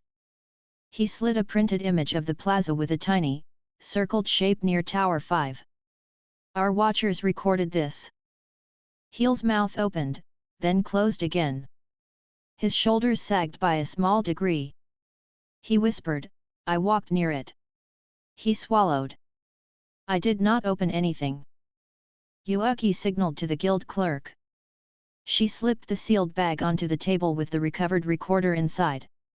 She did not break the seal. She set the bag flat. Yuaki tapped the number label with one finger. This device was recovered from Tower 5, he said. Inglezia's audit office confirmed it matches the pattern used in Brook. The minister's deputy is present in the hall. Your answers will be given to him. Heel stared at the bag. His pupils widened and then narrowed. He looked down and covered his face with one hand. He dragged his hand down and left it on the table. I did not know what it was. I tilted my head a little. You placed it. He trembled. He nodded once. Yuaki kept his tone quiet. Who gave it to you? Heel closed his eyes. A courier. Name unknown. He said it was a verification crystal. He placed a note with the minister's mark. It looked real. I did not check. I am sorry. Wraith stepped in from the hall. He kept his face still. Describe the courier. Heel's voice went thin. Average height. Wore a lined hat. Plain coat.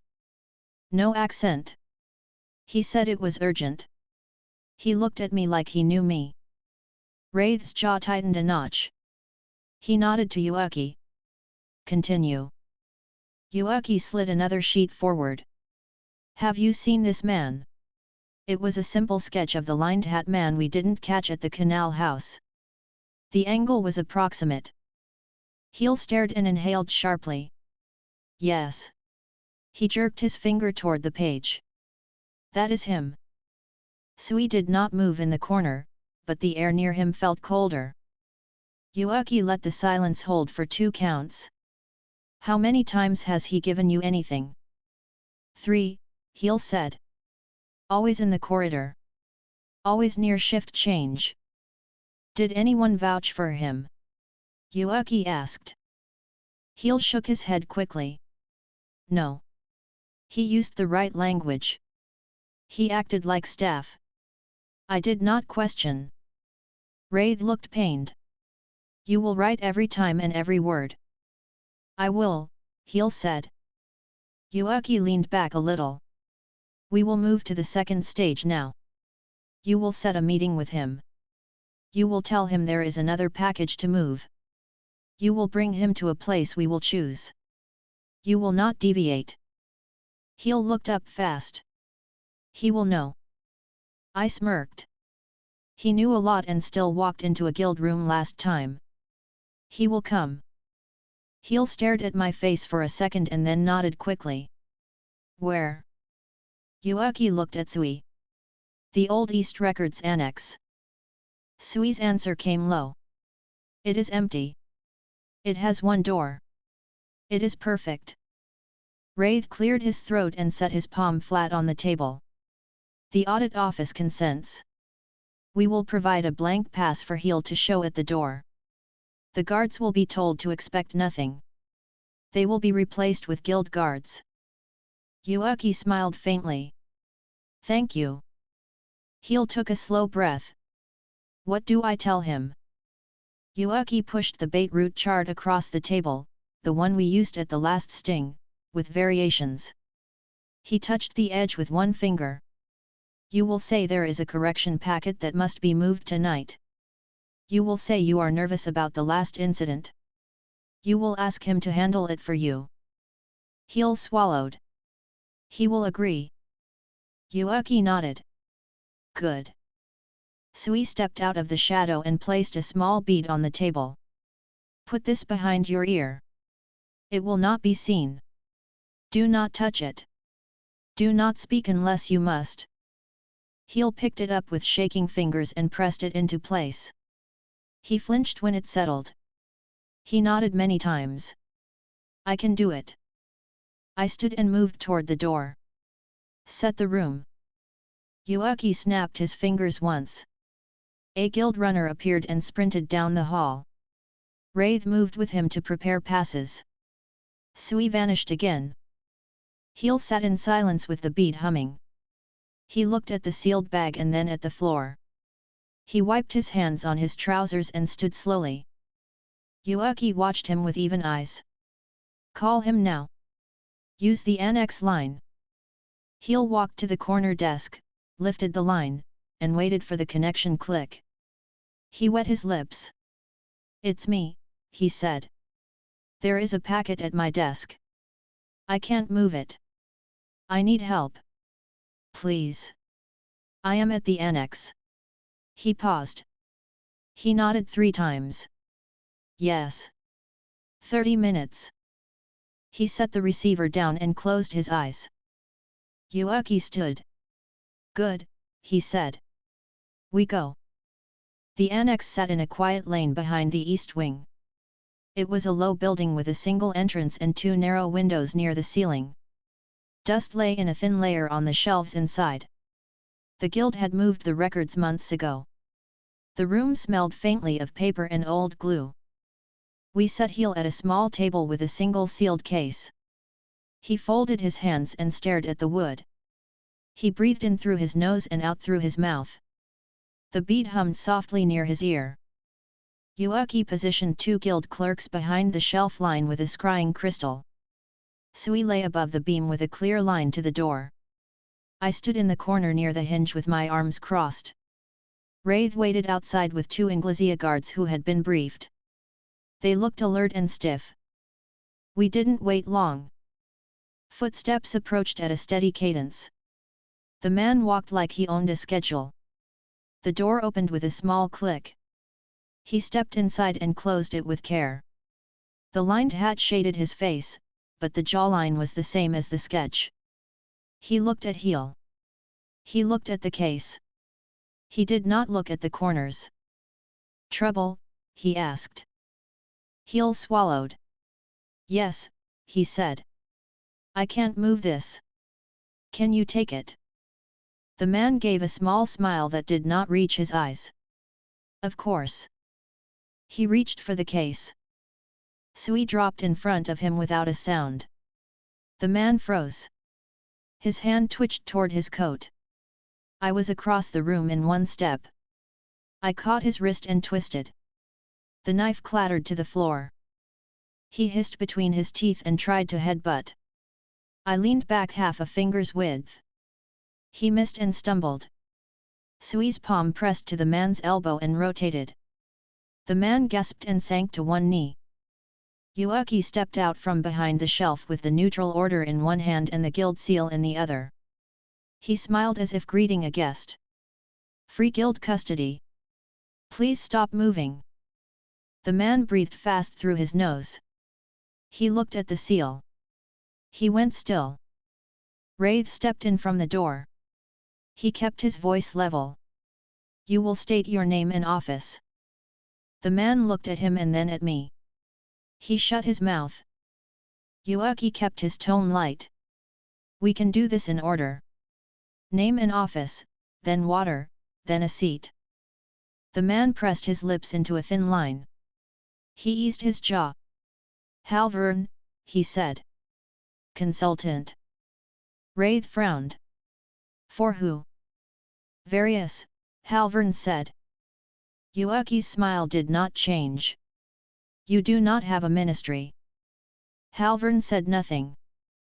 The guild clerk cuffed him with clean, practiced motion. The cuffs clicked and locked. The scribe wrote the time. Sui picked up the knife with a cloth and dropped it into a second bag. He sealed it and wrote the mark. We moved Halvern to the hearing room. He walked in control of his feet. He sat without being told. He fixed his eyes on the wall and ignored the water. Yuaki set the neutral order on the table and kept his voice even. This is a recorded interview under guild custody and minister witness. You will answer or you will remain silent. Anything you say will go to the council. Halvern's mouth twitched. He said nothing. I leaned the back of my knuckles on the table and kept my eyes on him. Your lined hat makes you distinct. You should change your costume. He smiled slightly without warmth. Noted. Heel sat in the corner with his head down. He did not move. Wraith placed both hands flat on the table. You placed devices inside a sovereign infrastructure system during a normalization process. Halvern blinked once. I placed nothing. Yuaki tapped the sealed recorder bag with one finger. We recovered this one from Tower 5. Inglizia confirms it matches the Brook series. We have multiple custody chains to prove it. We will not bargain. Halvern stared at the bag. The corner of his mouth twitched again. He looked amused. I narrowed my eyes a fraction. Who is Creston? He smiled and said nothing. Sui watched him for a long moment without blinking. He has no bead. He has no charm. He is trained to resist only the first line of questioning. Yuaki didn't press. He stood and gestured to the scribe. We will file him for transfer to neutral holding. Halvern raised his eyebrows. So fast. Yuaki smiled. We have what we need. Halvern's brows dropped a millimeter. He understood that the device and the custody chain mattered more than his voice. He sat back in the chair and stared at the ceiling. Wraith rubbed the bridge of his nose. I will lodge the minister's report immediately. We will purge our routing access and cut half the keys by night. Good, I said. Heel lifted his head. His voice was small. What about me? Wraith looked at him for a long second. His jaw softened. You'll write everything. You'll lose your post. You may avoid prison if the council accepts the guild's recommendation. Heel swallowed and nodded. He looked at his hands. Rimura slipped into the doorway near the end of the session with Shin behind him. He kept his smile in place. He took in the room, the sealed bags, Halvern's posture, and Heel's face in one sweep. He gave me a small nod. I nodded back. Clean. He stepped up to the table and set a short letter in front of Yuaki. I brought the council's neutral custody lines. Temporary holding in guild facilities approved by Inglezia's minister. Transfer to council archive scheduled for morning. Yuaki took it and smiled. Right on time. Rimura glanced at Halvern. You look bored. Halvern smiled. You look cheerful. Rimura shrugged. I am. Yuaki motioned to the guild guard. Take him to holding. No one talks to him alone. The guard nodded and took Halvern away. Heel stood without being told and followed the clerk to a side room to write a full statement. Wraith left to notify the minister and pull the keys. The hearing room felt larger with fewer people in it. Rimura leaned against the wall and crossed his arms. You didn't drag it out, he said. I smirked. It was already finished when the device was found. He smiled faintly. You really do like paper trails. They always hold, I said. Yuaki laughed quietly. Not always. Often enough. He set the sealed bag into a padded case with care and closed the latch. He checked the lock twice and then looked up. We'll put out a notice in an hour. Inglizia will CO sign. Unauthorized device recovered. Clerk identified. Custody maintained. It will look boring. I nodded. Good. Rimura glanced toward the door. The clergy will deny it. The council liaison will ask for more verification. Yuaki rolled his shoulder. They can ask. We will give them logs and nothing else. Sui stepped forward from the shadow. I will track Halvern's contacts. He kept his face calm when we named Creston. He reacted when we said the council. Rimura raised an eyebrow. Fear. Sui shook his head. Contempt. I adjusted the cuff of my sleeve. He'll have less of it when he sees the paperwork stack. Rimura chuckled. We left the hearing room and walked down the corridor toward the guild steps. Clerks moved around us without staring. I liked that. People who had work to do were less likely to cause problems. Yuaki paused at the landing and looked out the window. The afternoon light hit the stone at a clean angle. He turned back to us with a crisp nod. I'll handle the statement. You can return to Nexus Ridge. If Inglesea needs a second visit, I'll send an hour's notice. Rimura lifted 2 fingers in a small wave. Thanks, Yuaki. Yuaki smiled with his eyes. You're welcome. We stepped out into the street. Rook settled on my shoulder for a second and then took off again to ride the air above the buildings. Rimura stretched his arms and cracked his neck. You going back now? He asked. Yes, I said. We have locks to change and logs to post. He smiled faintly. I'll follow after I sign the guild addendum.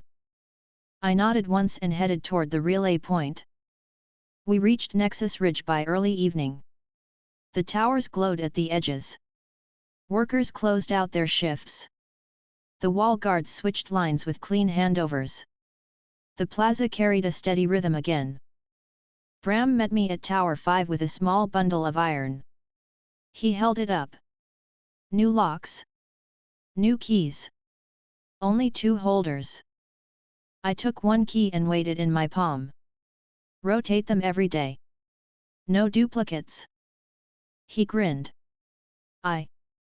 Sophia stepped up with a short list. We cleared the plaza.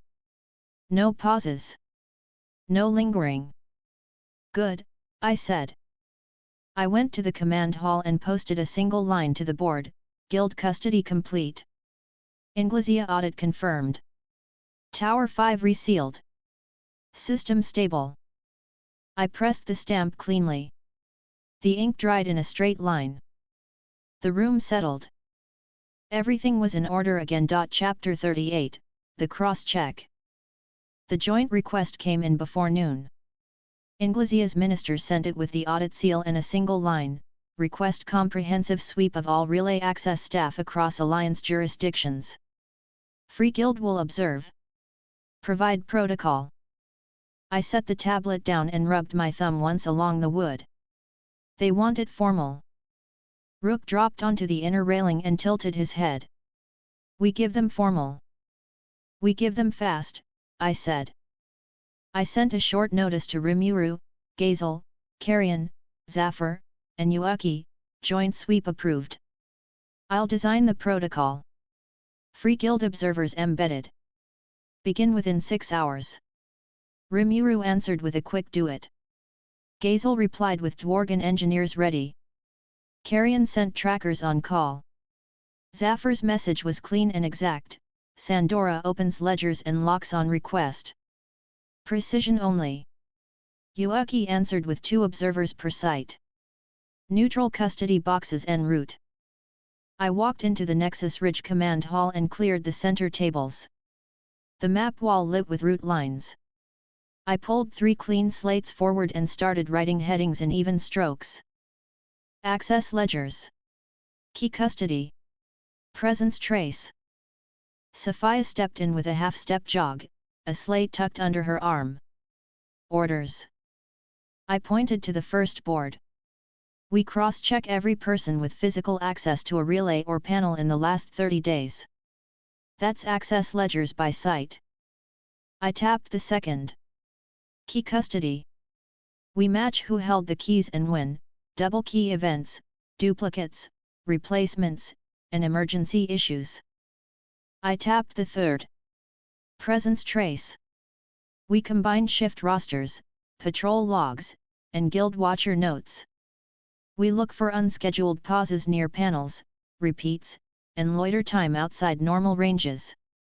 She nodded once. I'll pull Tempest and Eurasania rosters now. Get Dworgen's copies too, I said. Gazel's crew writes clean. She smiled faintly. You like them? They follow directions, I said. Rook hopped closer and leaned in. Me. Run dispatches, I said. Yuaki's observers get placed at each audit site. No substitutions. If someone tries to swap, we log it and refuse. Rook clicked once and launched back out. Bram arrived with 2 dwarven engineers and a box of stamped ledgers. He set them down with careful hands. You want raw or sorted? Raw first, I said. We'll sort in our format. He grunted and flipped one ledger open. Keys are clean for 5. We changed them last night. Good, I said. Do the same across the line. Rotation schedule every day until further notice. He nodded. Sui drifted in through the side door with no sound and set a small bundle of line-thin crystal threads on the table. He kept his voice low. These were strung across service corridors last night. No breaches. Keep them, I said. We don't need to catch feet today. He inclined his head a fraction. By mid-afternoon the hall carried the steady noise I liked during clean work: footsteps, paper moving, pens quick on the surface, voices short and exact. Guild clerks took the left tables with Yuaki's observers, Dworgen engineers took the center with Bram, Tempest and Eurasania commanders filled the right. The Free Guild scrying crystal sat in a fixed position against the wall, recording the whole room. Rimura stepped in, took one look at the boards, and smiled. You didn't wait. I don't, I said. He laughed quietly. What do you need from me? Sign the order under Alliance seal authorizing cross-site access for this audit, I said. Yuaki gets a copy. He pulled a pen and signed cleanly. Done. Gazel arrived a few minutes later, set a small packet on the edge of the board, and leaned in to read the headers. Good structure, he said. He tapped the third column. Presence trace catches the things ledgers miss. Yes, I said. People who loiter, people who time their routes like a habit, people who pause when they shouldn't. He gave a short nod. My engineers will run the comparisons for Dworgen and Sandora. We know the handwriting. Zafar's projection flickered above the table as the relay activated. His image held steady calm posture, clear eyes. I see your boards, he said. I set my palm on the edge of the table. We'll begin on your western corridor after Nexus. Your logs are exact. We'll attach Free Guild. He inclined his head slightly. My people will not resist checks. If you find fault, remove it. I nodded once. Understood. Carrion leaned in the doorway with his arms crossed, watching the room with patient attention. I put trackers on standby. If someone runs, we run faster. Keep them off the floor, I said. We don't want noise. He smirked. We don't need noise. Yuaki slipped inside with 2 observers behind him. He set 2 sealed cases on the table and flipped one open. Neutral custody boxes. He smiled a little. You called. I brought containers. I smirked. You always do. We started with Nexus Ridge. The easy part. Sapphire read out the gate logs and checked them against presence traces and rotation sheets. The numbers matched. The faces matched. Sui reported no breaches of the thin lines. The guild observers wrote with neat hands and stamped the custody lines for the audit packs. Next, I said. Dworgen's northern conduits. Bram handed over the keychain logs, and Gazel's engineers matched them against shift rosters in real time. 2 emergency access events last month. Both documented, both observed by Free Guild Watch. No anomalies. We sealed the packet and moved on. Eurazania's eastern outposts. Sophia's lieutenants read quickly. Carrion's training had made their paperwork clean. 2 loiters within normal margins, 1 worker with a habit of pausing for a drink beside Tower 2's shade. Sophia set him on a different route. We wrote it down and moved on. Sandora's corridor. I straightened the edge of the closest ledger and placed Zafar's message tablet next to it. Start with Zahara's outer ring, I said. Gazel's engineer took the key custody log and ran a finger down the dates. Keys changed on the 5th, the 10th, and last night. No dual custody outside tests. No emergency. Yuaki's observer read the presence logs in parallel. 2 workers paused for 9 minutes by Node West 3 last week. Both documented as heat breaks under supervisor clearance. No panel opens. Sui spoke without moving from his shadow. I have nothing from the thin lines near Zahara. Move to the western run, I said. Sandora West 5 through West 9. Bram slid the ledgers across with quick, careful hands. Here. We traced keys, names, times. Everything lined. We traced presence. We found 2 3-minute pauses with legitimate reasons, both near a water barrel. Normal. I tapped the last line with my nail. West 11. The Sandoran log had smaller writing here. Tight, precise characters that belonged to a different hand for 3 days in a row, then back to the original. I frowned. Change of scribe? I asked. The guild observer checked the heading. Supervisor Matey was off-site those days. Assistant recorded. Assistant name, I said. He squinted. Taran. Gazel's engineer flipped a ledger. Taran holds quartermaster clearance, not panel clearance. Cross-check, I said. Yuaki's second observer brought forward the key custody list for the same days. Keys held by the same 2 technicians. No Taran. I rubbed my thumb along the table edge and glanced up at Zafar's projection. Who is Taran? Zafar did not look confused. Caravan quartermaster assigned to relay support shipment management. He holds gate access, not panel access. Why is he writing logs? I asked. Supervisor illness, Zafar said. Taran filled the page. Presence? I asked. Yuaki's observer slid the presence slate closer. Taran's name appears in 2 places on the same day at the supply yard and at West 11. Sui's eyes narrowed by a fraction. He cannot be in both places if the times are exact. They aren't, the observer said. 2 minutes apart across 2 kilometers. I looked at Zafar. He signed in twice in a way that suggests a teleport. He doesn't have that. Zafar's shoulders went still. He does not.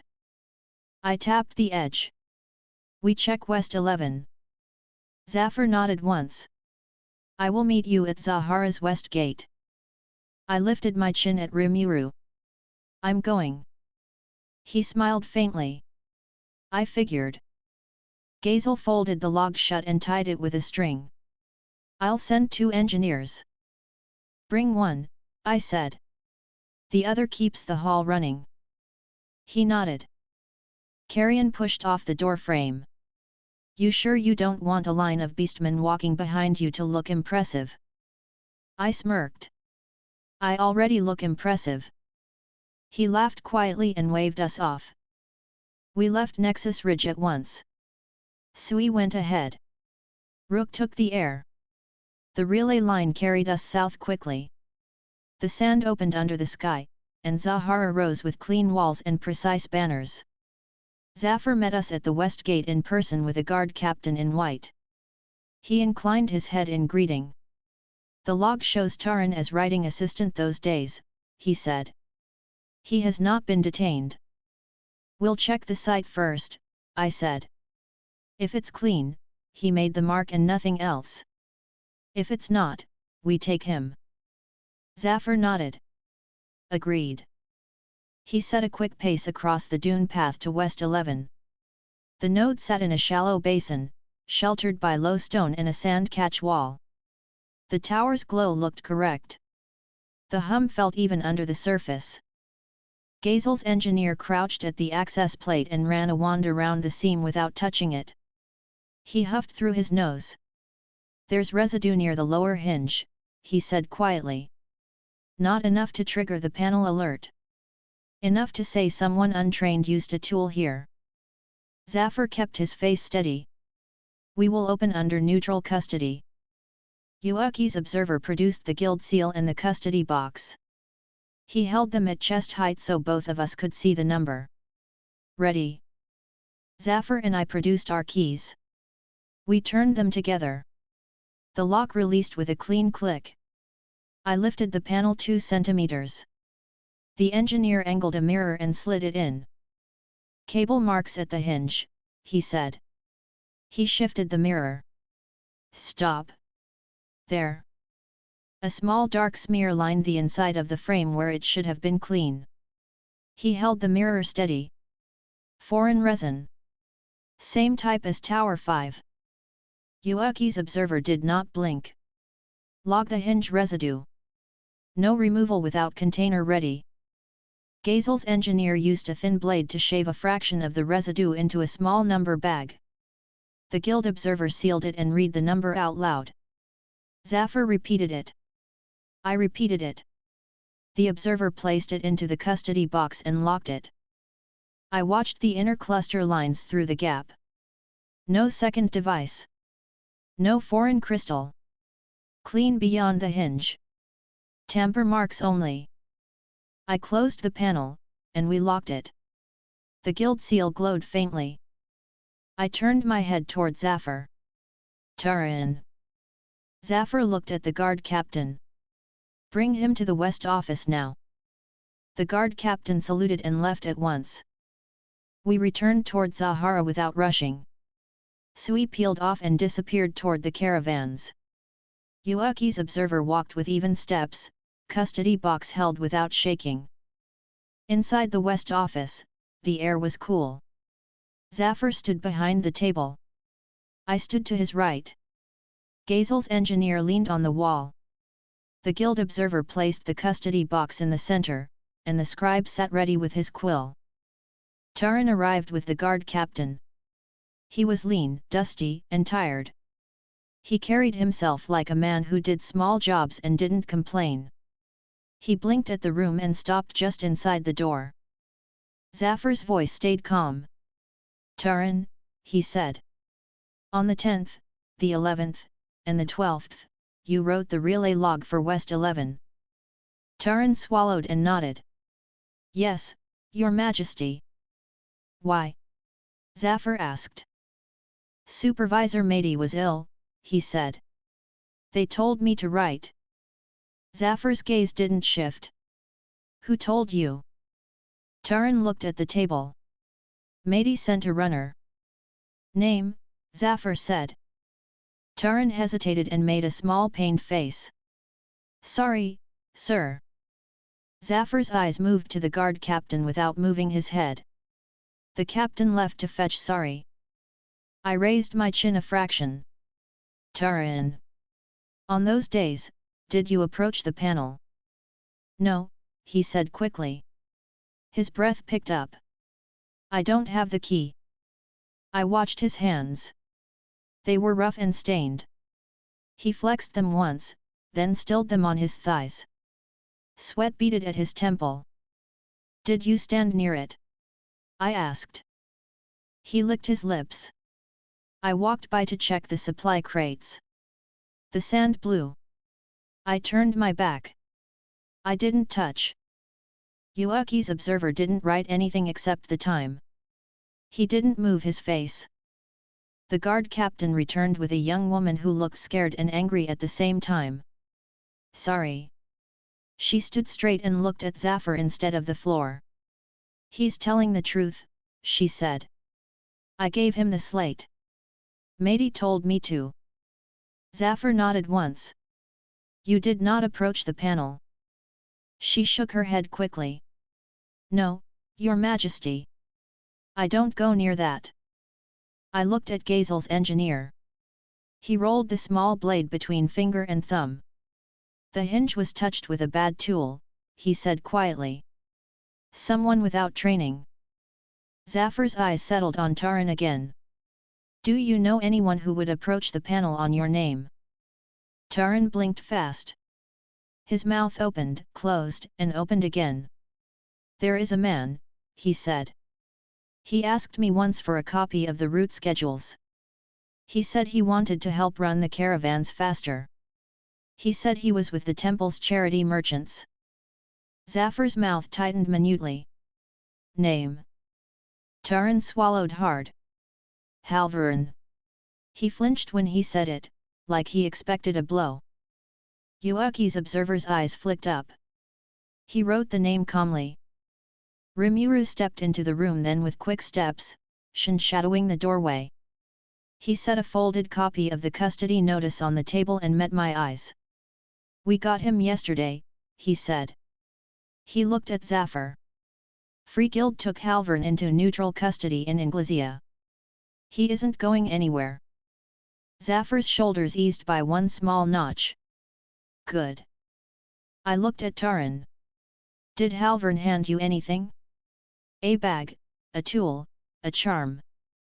Taran shook his head. No. He always asked me to ask for things. He never handed me anything. Did he tell you to walk near West 11? I asked.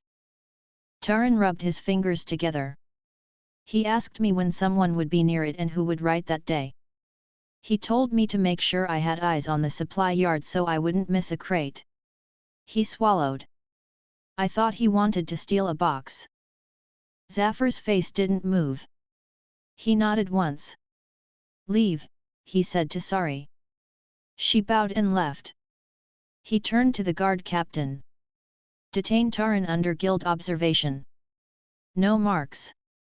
No blows. No isolation. He will write the names of everyone he met through Halvarin and everything he ever carried for him. The guard captain saluted and acted without wasting time.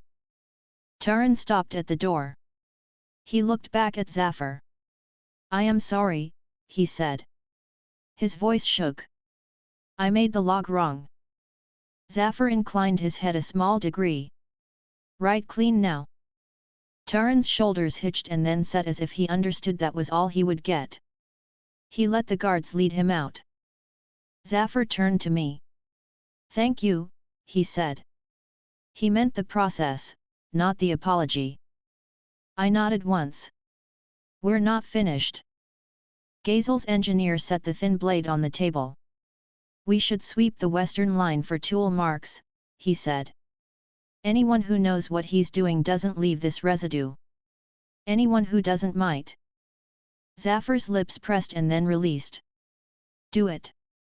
We left the office and moved quickly down the western corridor. The desert heat pressed steady, but the work moved faster. At West 10 and West 12, nothing. At West 13, a faint scrape too far from the hinge to be a panel attempt, likely a crate nick. At West 9, clean. At West 8, the wand clicked near a bolt head. The mark was tiny. The blade collected a sample. We sealed it. We logged the time. We moved. By sundown, we had 3 tiny flecks from 3 nodes. All at edges. All the wrong kind of touch. None reaching past the inner protection. Sloppy hands. Not a trained saboteur. Halvarin had more reach than skill on this line. We returned to Zahara as the light sharpened into evening. The west office smelled faintly of dust and hot metal. The custody box sat on the table with the 3 tiny bags inside. The guild observer logged the final line and locked the container. Rimura drank water and wiped his forehead with the back of his hand. "You move like you missed your lunch," he said without looking up. I smirked. "I did." He smiled faintly. "Same." Zafar stood at the window, hands behind his back, watching the western tower's glow rise into the dark. He spoke without turning. "You have my consent to sweep any Sandora relay and staff point for the next 30 days. My people will stand aside, and they will not complain." "Good," I said. "We'll keep it tight. If we find another mark, we take it without shouting." He looked back at me. "We prefer that." Gazel's engineer scrubbed his hands with a cloth. "We should check converter caps for tamper scratches at the depot. If someone with bad tools went there, we'll see it." Zafar nodded. "I will send a runner now." Rimura leaned against the wall and crossed his arms. "You want me in Zahara or back at Nexus Ridge?" "Back at Ridge," I said. "If Inglesea asks for a statement while we sweep, they get it fast." He grinned. "Done." Yuaki's observer lifted the custody box and hugged it against his chest like a child who knew the weight of a thing without understanding its workings. He bowed to Zafar. "Guild will carry this to Tempest tonight, then to Inglesea in the morning." Zafar inclined his head. "You have my thanks." The observer left with the scribe. Gazel's engineer packed his wand. Sui was nowhere to be seen because that was how he worked best. Rook slept on the window rail and pretended not to hear the names we all had said out loud. We ate in Zafar's smaller hall with plain food and quick service. He asked no small talk. He asked for numbers. I gave them. Gazel adjusted a figure once. Rimuru asked if we needed more guild observers for the next day. I shook my head. 2 per site is enough. Zafar finished eating and set his cup down exactly in the ring its base had left. "When you leave, my people will be on the tower by tower sweep before dawn. If we catch one of them lying, they will not work here again." "Good," I said. He looked at me a long second and gave one small nod, the kind that meant he'd already moved the next piece in his head. I liked that. We left Zahara in the dark and reached Nexus Ridge as the night guard changed shifts. The plaza glowed under the relay lamps. Sophia waited with a short report. She handed it to me without extra words. I schemed it. "Clean," I said. She exhaled once. "I'll keep it that way." Rimura rubbed his neck with a small laugh. "You act like this is just another day." "It is," I said. He smiled. "Of course it is." I went straight to the command hall and wrote a summary for the board. Joint sweep active. Nexus Ridge clear. Dworgen clear. Eurazania clear. Sandora shows minor tamper marks at West 11 and adjacent nodes. No devices. 1 worker in custody under guild observation. System stable. I stamped it and left it to dry. The ink set in a straight line. Gazel took the right-hand table and began drawing a sweep template that his engineers could carry to other lines without me. He worked in hard lines and exact angles. I stood beside him and made 3 simple corrections. He grunted. "Better." "Always," I said. Rimura yawned once. He stretched his back and checked the window. "I'll send Yuaki the summary now. He can get ahead of the council's questions." I nodded. "Send it with the custody line and the mark bag's numbers." He waved his hand. "Already doing it." Carrion stepped into the hall with a relaxed walk and a hungry grin. He looked like he wanted to be let off the leash. "You caught one." "We caught a trail," I said. "It's enough." He snorted. "You're hard to impress." "I'm easy to impress," I said. "People just don't do it often." He laughed and shook his head. We stood over the maps another 30 minutes and planned the next sweep. Set 2 nodes north of Zahara, 3 near the trade bend, and 1 near the tower the caravans like to use as a landmark. We assigned names. We set times. We did not make speeches. When we were done for the hour, I went back to the board and added 1 line at the bottom: rotation schedule on locks continues. No duplicates. No exceptions. I tapped the words with the back of my finger. The sound was small and clean. Everything stayed in rhythm. Chapter 39, The Depot Sweep. Inglezia's joint sweep moved faster than I expected. The next morning, Zafar sent a direct request through the relay: expand audit to Zahara's main depot. Converter cap shows hairline tool marks and a pocket of residue at the seam. Custody request approved. Proceed immediately. I set the tablet down and pressed my thumb once into the wood. There it is. Rook shifted on the railing and leaned in. We go now. We go now, I said. I sent short notices to Rimuru, Gazel, Yuaki, and Carrion, depot sweep. Converter cap has tamper marks. Bring 1 engineer. Free guild custody boxes required. Rimura replied fast, I'll keep council quiet from here. You handle the ground. Gazel sent a clean engineer en route. Yuaki answered, 2 observers dispatched. Carrion's reply was a single word: watching. Sophia met me at the stair with her gauntlets already buckled. You want perimeter tight? Tight, I said. But quiet. No weapons drawn unless I say. She nodded and jogged toward the gate. Bram caught up with a sealed kit under his arm. He breathed steady. Tools and mirrors. No drilling unless you order it. Good, I said. We won't need drilling. Sui fell into step from nowhere and handed me a folded note.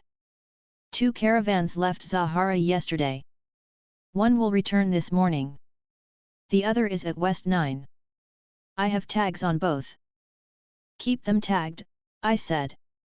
Do not touch. He nodded once. We took the relay south. Zahara's walls rose clean under the sun. Zafar waited at the gate with a guard captain in white and 3 depot overseers in simple robes. His expression was composed. He gave a small nod. Thank you for coming, he said. I returned the nod. Show me the cap. We crossed the depot yard in a straight line. Workers moved crates with careful hands. No one shouted. The air smelled of warm stone and oil. The main converter chambers sat under a low reinforced roof, the caps locked with iron and crystal seals. Guild flags hung at each control station for the sweep. Zafar gestured to the second cap along the western row. This one. Gazel's engineer crouched immediately and ran a wand along the top seam without touching the surface. He grunted softly. There it is. He pointed to the tiniest shimmer of irregular line. Hairline tool touch. Wrong alloy. Scraped the finish. I stepped closer and lowered my head. A shallow mark ran across metal where a smooth line should have sat.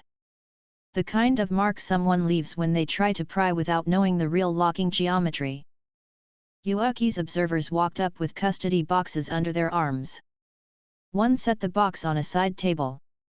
The other opened his ledger and lifted a quill. He looked at the cap and then at me. Ready, he said. I glanced at Zafar. We open under guild procedure, then reseal.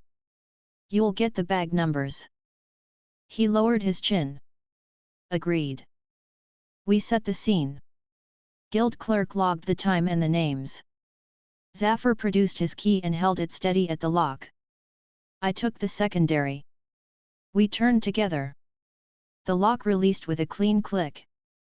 Do not break the seal line more than needed, I said. Gazel's engineer slid a thin mirror under the lip and angled it. He squinted and shifted the angle a millimeter. Hold there. He tapped with the back of his knuckle on the mirror's edge. There's a pocket cut into the inner lip. That's not factory. I reached out with the long gripper Bram offered and eased the cap up 2 centimeters. The mirror caught the inner ring. In the reflection, a shallow notch sat where no notch should sit, about a fingernail wide, filled with dull residue that looked darker than the cap's metal. Yuki's clerk was already at my shoulder with a small numbered bag and a clean blade. I kept the cap stable while the engineer scraped the residue into the bag with patient strokes. The clerk closed it fast and pressed the seal edge. He read the number out loud. The observer repeated it. Zafar repeated it. I repeated it. The clerk placed it in the custody box and snapped the lock. I set the cap down gently and nodded at Bram. Check the locking pins for damage. Visual only. Bram leaned in with a narrow light. He huffed once. Pins are clean. Good, I said. Reseal. We turned the keys together. The guild clerk logged the reseal and stamped the line. He showed the full entry to Zafar and to me. His face didn't move. He put away his quill. Zafar's eyes stayed on the cap seam. Whoever did this was clumsy, he said quietly. They touched where they should not have. Not trained, Gazel's engineer said. Someone with a cheap tool and nerves. I watched the depot overseers. One kept his hands tight on his belt. Another swallowed. The third adjusted his sleeve and looked directly at Zafar. We will find who went near it, he said. I shook my head. Not through the depot staff alone. This was timed. Yuki's first observer lifted the custody box and held it to his chest. Guild will move this to Tempest immediately. Inglesio will receive the lab copy within the hour. Go, I said. He left at once. I turned to the depot schedule board. Who parked wagons closest to this cap in the last 5 days? The head overseer stepped forward and set one finger on the slate. 3 caravans, he said. He read the names. Korma. Bryn. Sel. Korma was here for 2 hours. Bryn stayed overnight. Sel unloaded and left within the hour. I raised a hand. Bring their manifests and the wheelhouse logs. I want axle maintenance entries. He blinked at that but didn't argue. He sent a runner. Rimura arrived before the runner returned, stepping through the side gate with his usual relaxed gait. He waved. Hey! You started without me. Again. I smirked. You're late. He grinned. I know. He looked at the cap and the guild seal. You found residue. Pocket cut inside the lip, I said. Someone tried to set a thing where no thing belongs. He looked at Zafar.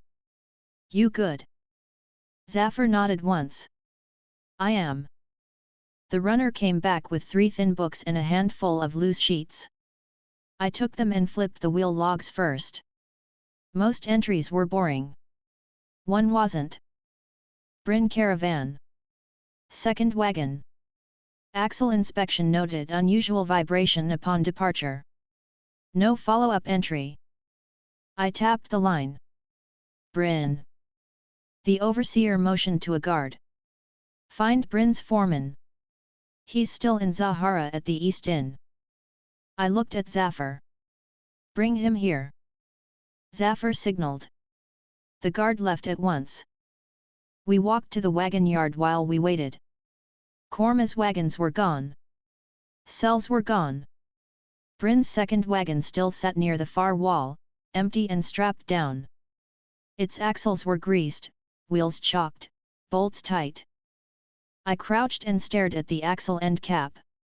It looked like any other iron ring, worn but serviceable. I pressed my finger lightly to the seam. Nothing obvious. Bram slid onto his back and angled a mirror under the wagon bed. He kept his voice low. I don't like the weld on this brace. Gazel's engineer crouched next to him. Which one? Bram pointed with the mirror edge. Here. See the bead? Different hand. The engineer snorted. You're fussy. He reached into his kit and pulled a small light. He's right. Someone rewelded a brace and smoothed it sloppily. That's not factory. He ran the wand along the brace. It clicked twice. He frowned. And that's not iron. I slid under the wagon next to them. The brace ran from the axle housing to the frame. The weld line was faintly uneven. The wand's click had not been loud, but it had been clear. Cut it, I said. Yuaki's second observer winced. We don't have explicit permission to damage merchant property. I looked up at Zafar. He didn't hesitate. Do it, he said. Bram had the right cutter on the brace in seconds. He sliced along the bead with slow, careful strokes. The line came free. He pried the brace with a lever and pulled it down. Something thin rattled inside the hollow. He tilted the piece and tapped it.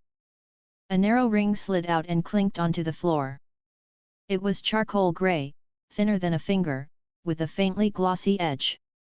It looked like a ring that wanted to be ignored. Gazel's engineer didn't touch it. He set a cloth on the ground and nudged the ring onto it with a wooden stick. The wand chirped softly when he brought it near. He nodded. There's your bleed. Yuaki's observer swallowed and opened the second custody box. He logged the time, set the cloth inside, and sealed the container. He called the number, and we repeated it.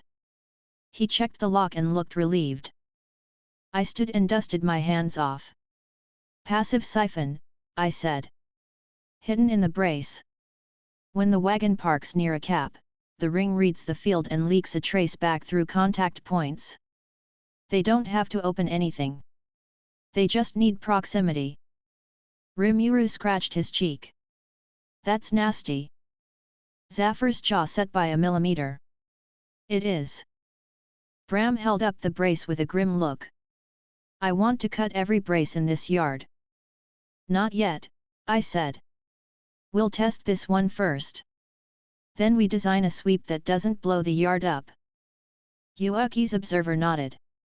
Guild approves a controlled test. I glanced at Zafar. We're going to do this with you present.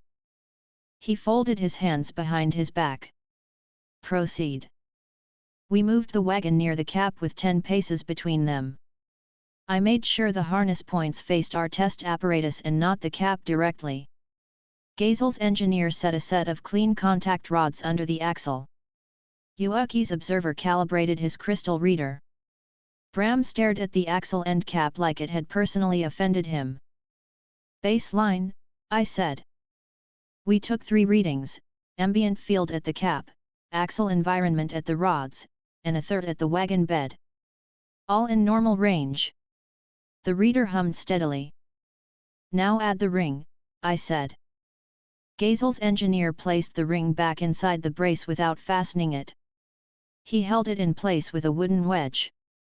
He didn't let it touch the axle. Reading, I said. Yuaki's observer leaned in.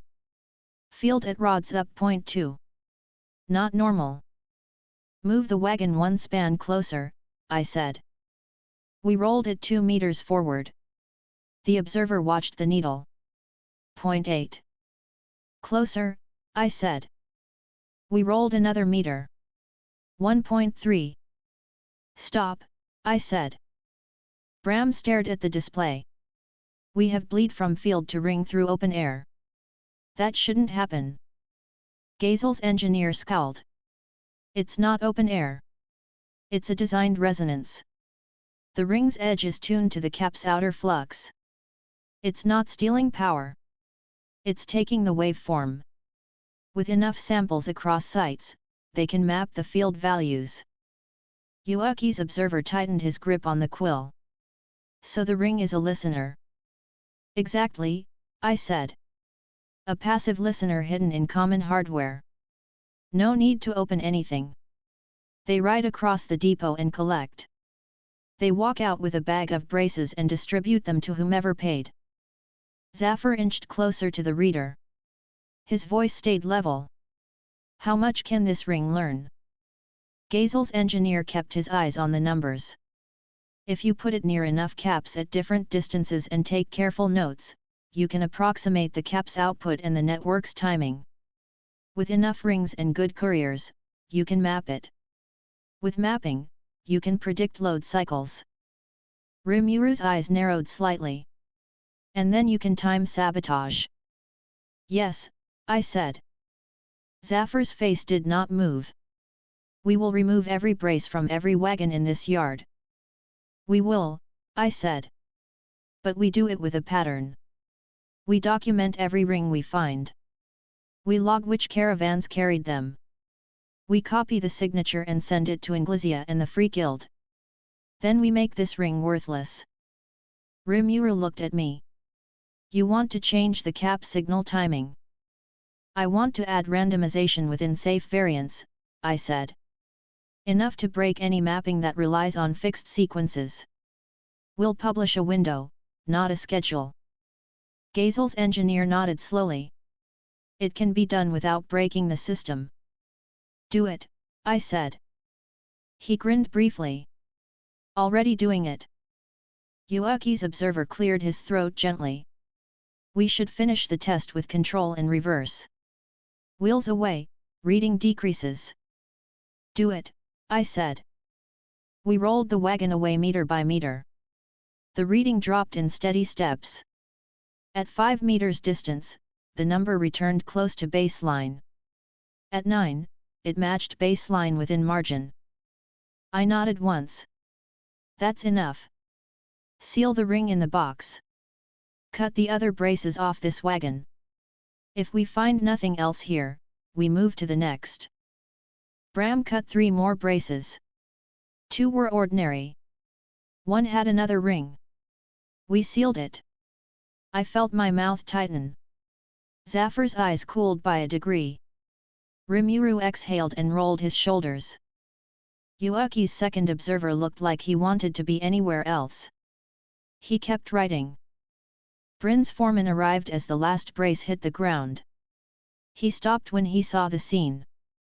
He was a compact man with weathered hands and an expression that said he had seen worse but not by much. Zafar faced him without stepping closer. Your second wagon had modified braces. 2 rings were hidden inside. They are now in guild custody. The foreman swallowed and raised his palms slightly. I didn't know, Your Majesty. We bought those braces in Inglisia. I have receipts. Name the seller, I said. He licked his lips. Ressa's iron. Sui's voice came from behind me. Ressa. The woman at the canal house. Rimura's face changed in a small way. Her again. I looked at the foreman. You'll produce every wagon you own and every receipt you have. You'll gather your men. You'll answer questions. If you lie, you lose your license. He nodded so fast his hat almost fell off. Yes. Yes. Zafar turned his head a fraction toward the guard captain. Lock the depot gates. No one leaves with uninspected hardware. The captain saluted and ran. We moved to the next caravan yard row. Braces hit the ground in steady rhythm. 2 more rings turned up in other wagons from different caravans. We sealed both. Gazel's engineer grunted with irritation and started a grid map on the depot floor with chalk. He marked each wagon position and each ring found. The pattern looked simple, rings clustered where they could catch the caps field but drive out quickly. This is a pipeline, he said. A distribution run. I nodded. Halvern and Ressa again. Rimura rubbed his neck. Sui. Sui stepped closer and lowered his voice. Ressa had drop points in 7 places. We took 4. We did not take the person who sets the drop routes. Halvern refused to name him. They always have one person who knows the full distribution, I said. We'll pull him. Yuuki's observer cleared his throat. Guild will post a notice banning unsealed braces and unauthorized welded parts in all relay-adjacent depots. We will also issue a standard hardware inspection for caravans. We will ask Inglesea to CO sign. Do it, I said. Make it simple. Caravans bring their hardware to the bench. We check. If they pass, we stamp. If they fail, we cut and fine. Rimura smiled faintly. We'll call it the boring inspection. People will hate it and comply. Zafar's mouth twitched. We can live with that. We moved to the converter depot's parts shed. Bram asked for the cap spares. The shed master handed over 3 boxes with clean seals. Bram tied a tag to each and checked the tool marks. All factory. No smears. He nodded firmly. These are clean. Good, I said. Document chain of custody for all cap spares from today forward. Sign every handoff. No exceptions. Zafar gave a slight nod. Done. Sui returned from a circuit of the wagon yard with a small piece of wire in his hand. He set it on the table. Anchor pin from a brace sold in the last week, he said. Residual ring dust on it. Gazel's engineer sniffed once. Cheap work. They don't care if you see it as long as you don't know what you're looking at. Rimura tapped his finger against the table. They didn't expect us to check wagon braces. They will now, I said. We gathered in the West office to clean up the paperwork. Yuuki's observer set the custody boxes in a line and wrote out duplicates of the chain for Zafar, for me, and for Inglesea. The scribe's hand was steady. I wrote up the site summary and kept it short, found 3 listening rings hidden in wagon braces. Converter cap showed inner lip residue at a hand-cut pocket. Pattern suggests passive mapping via merchant hardware near caps. Immediate actions taken, seals resealed, rings bagged, docked chains updated, randomization to be implemented, inspection regime to start. I sealed it and handed copies to Zafar and to the guild. Zafar set his palm on the paper for a second and then took it. Thank you, he said. He looked at me straight. You will implement the randomization. Yes, I said. Gazel's engineer will start at once. The engineer raised a hand without looking up from his chalk. I already started. Rimura laughed under his breath. That's my line. I smirked. You're slow today. He grinned and shrugged. Yuuki's second observer lifted the boxes like they were heavier now even though they weren't. He bowed and left with the scribe. Sui slipped out with him and didn't say why. He never needed to. We ate a quick meal in the depot hall and went back outside before the plates cooled fully. The depot gates were closed. The caravan foremen were lined up with their manifests. Brin's foreman had his receipts. He clutched them like a lifeline. Zafar sat the guard captain at a side table with a pile of inspection stamps and a stricter face than usual. The work looked like it had always existed. Good. We ran the first line of inspections. No speeches. No scolding. Just braces cut, rings or no rings, stamps applied, fines written, signatures taken. The line moved clean. By late afternoon, the backlog was gone. People looked annoyed and resigned. That meant the system would stick. Rimura stood to the side, hands in his pockets. He watched the stamps go down. He smiled slightly. You're enjoying this? I smiled faintly. I like when people do things in order. He laughed. Same. Gazel's engineer came back with a rolled sheet and handed it to me. Randomization plan, he said. Safe ranges. We vary the cap micro-adjust by an unpredictable step within tolerance every 3 hours. The network won't feel it, but any passive mapper will miss binary alignment. I checked the numbers. They were tight. Approved, I said. Push to the network. Start in Zahara, then out to the west nodes. He nodded. On it. Zafar stood by the cap and watched the first randomized step shift. He placed his hand an inch above the surface and listened without changing his face. The adjustment was too subtle for anyone without the reader to catch. His eyes stayed steady. He looked satisfied. Rimura stepped beside me and bumped my shoulder lightly. You want to send this to Inglizia now or after dinner? Now, I said. Yuaki will put it in the guild bulletin. We'll let the council pretend they suggested half of it. He smirked. You're generous. I like when other people do my messaging for me, I said. He snorted and took out the crystal. I'll do the wording. Keep it dry, I said. He laughed and walked away. Sui returned at last with a folded slip. He handed it to me. Ressa has a partner, he said. Name, Vel. He orders from Inglizia's second metal quarter. He works with clerks who like money. He set the drop points. He doesn't handle the rings. Get him, I said. Yuaki asked to wait until the boxes are in guild custody, Sui said. He wants a double cut. Fine, I said. We'll do it on his mark. Sui nodded and vanished. The sun dropped. The depot lights came on. The air cooled. The line of caravans thinned. The cap hummed at the same pitch, and the randomization did nothing to the real work. It only broke anyone with a notebook and a brace. I stood with Zafar at the edge of the yard and watched the lights reflect off the metal. He kept his hands behind his back. He looked steady.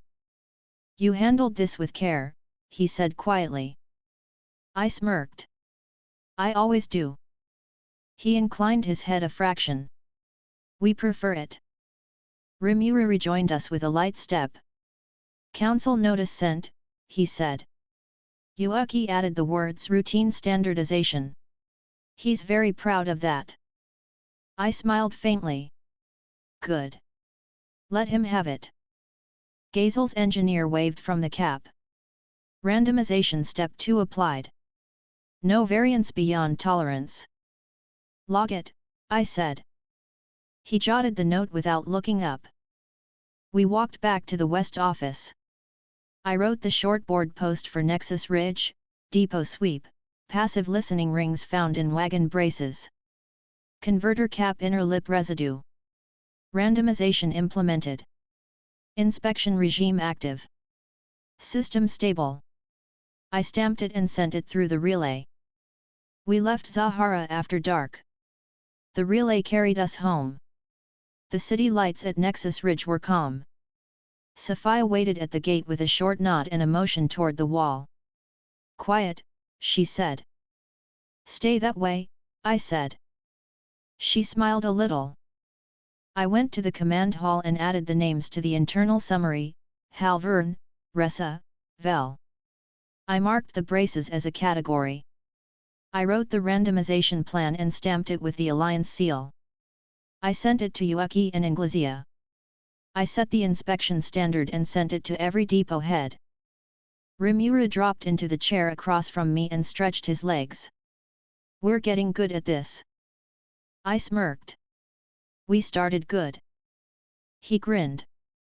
Right. Bram came in with a rag in his hand and grease on his forearms. He looked satisfied for the first time all week.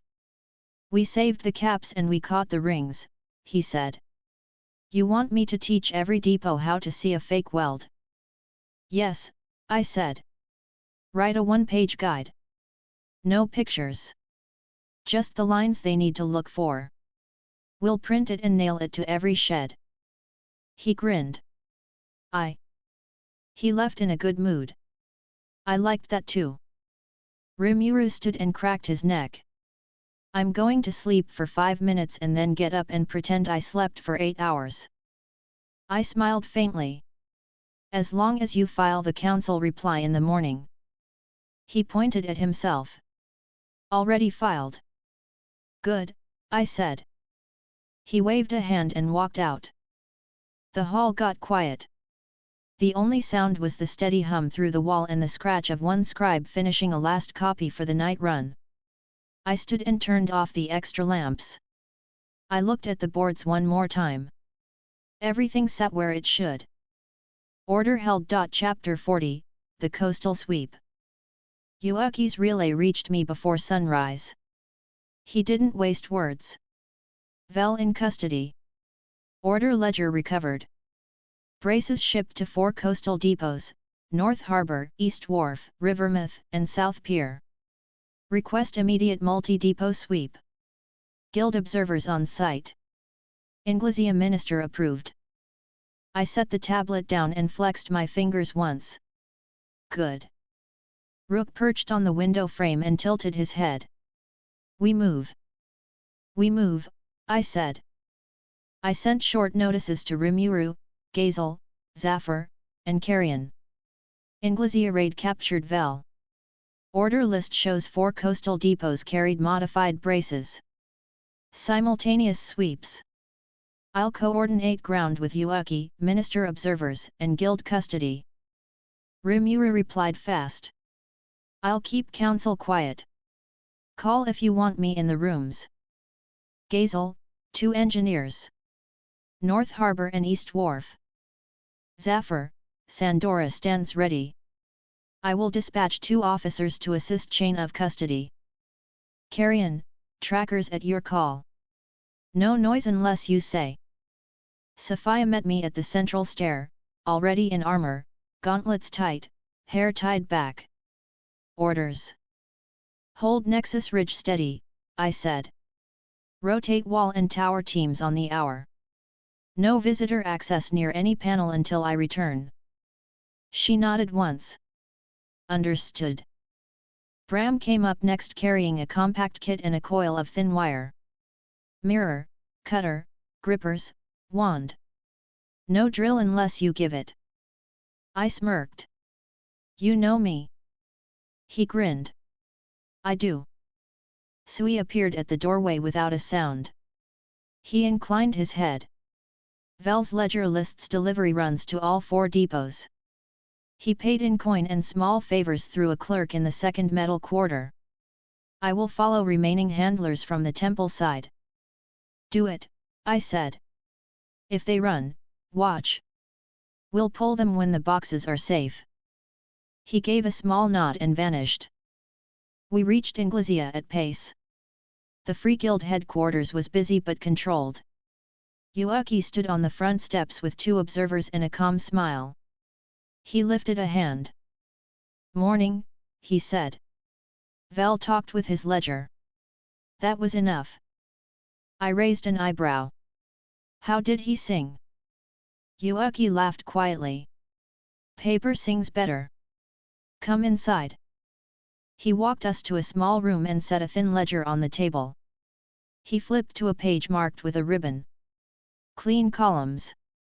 Dates, quantities, delivery points. He tapped the lines.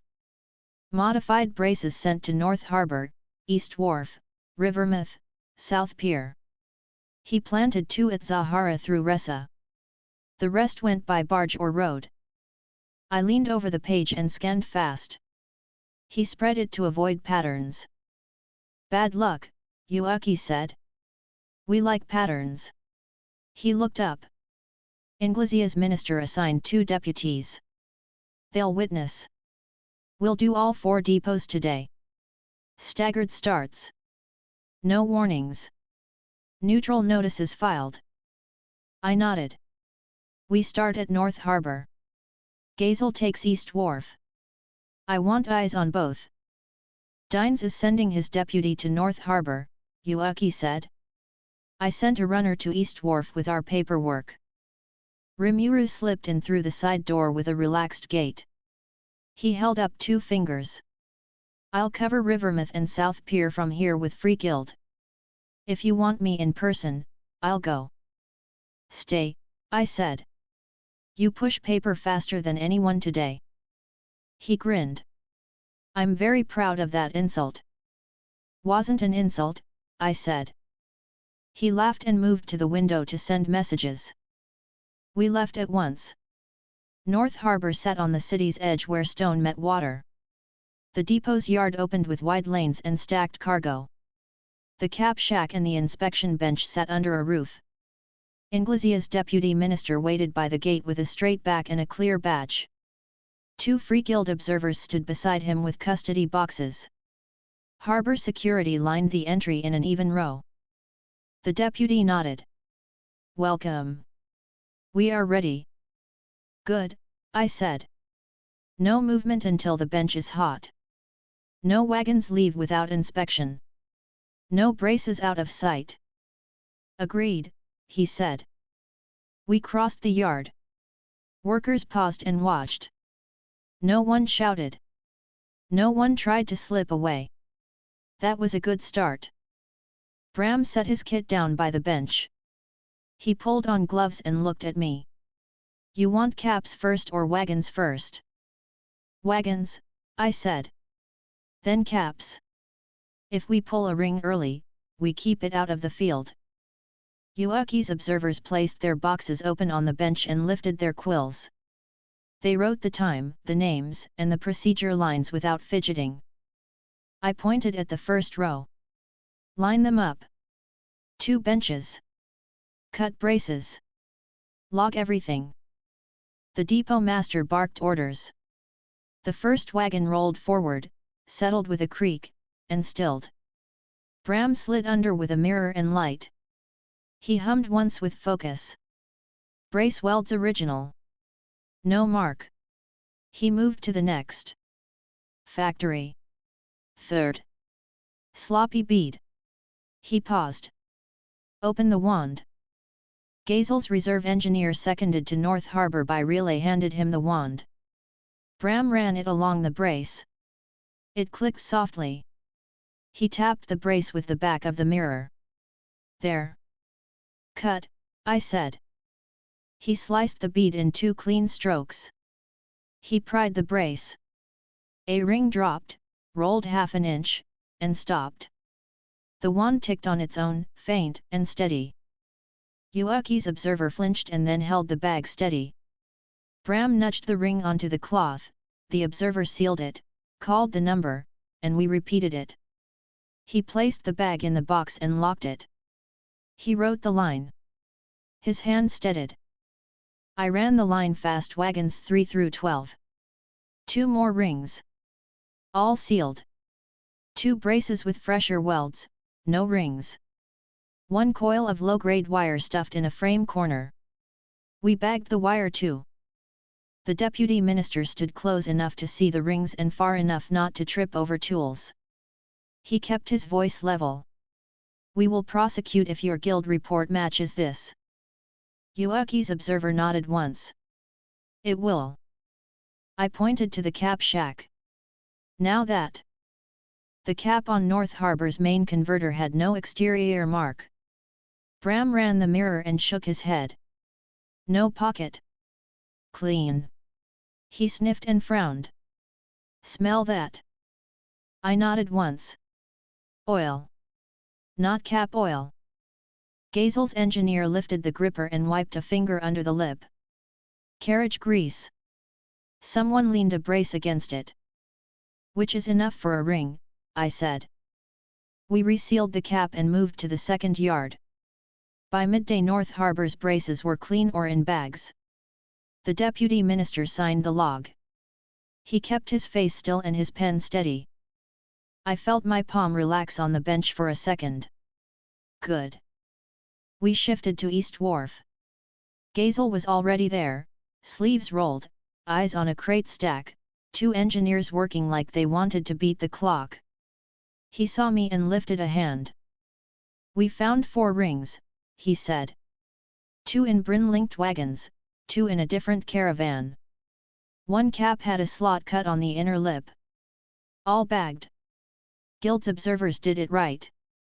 I smirked. Of course they did. He passed me a short slip with bag numbers and positions. Clean. Tight. He did not miss details. "Rivermouth?" I asked.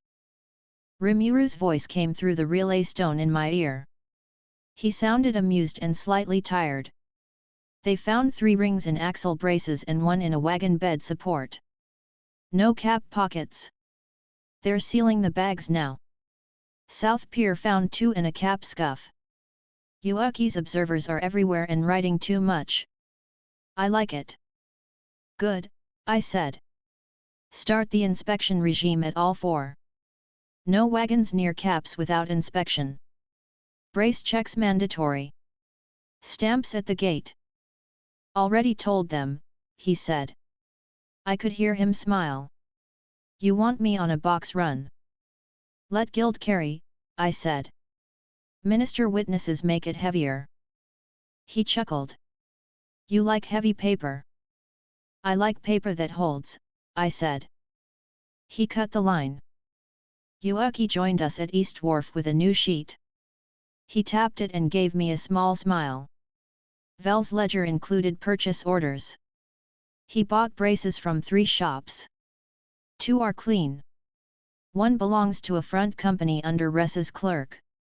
They made the hollows. The shop owner claims ignorance. I raised an eyebrow. He won't keep that story long. Yuaki shrugged. We'll let the guild scribe teach him the word custody. He'll learn fast. We finished East Wharf's sweep under bright afternoon light. Gazel's engineers posted the randomization step on the cap schedule. No one argued when they saw how small the variance was. The work kept moving. We rode to Rivermouth in a guild wagon. The road was smooth and the guards didn't ask questions. The depot sat where the river skins met stone. The yard had a different smell: wet wood, rope, river mud, but the same layout. The inspection bench was already covered with brace pieces. 2 rings lay sealed in boxes on the table. A 3rd box waited with space for another bag. Rimura waited under the roof with a calm smile and a cup of water.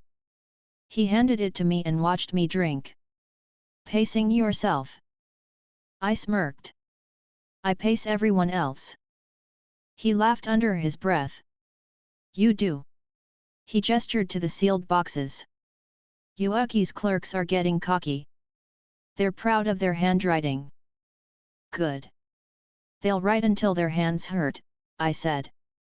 They can be proud later. He grinned. That's what I told them. We cut 2 more braces and found 1 more ring. We resealed caps and implemented the same inspection rules as the other depots.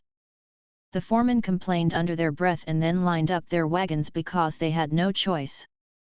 At South Pier, the wind hit harder from the sea.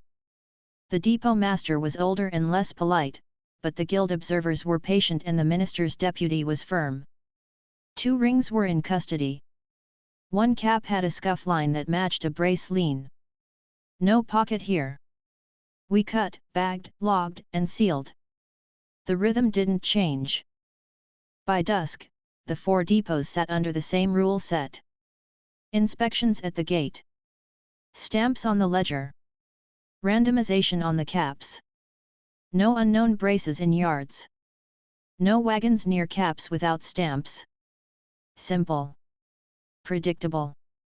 Strong. We gathered in a quiet guild room back in Inglesia. Yuaki, Rimura, Gazel, 2 observers, and the minister's deputy sat around a clean table. Custody boxes lined one wall.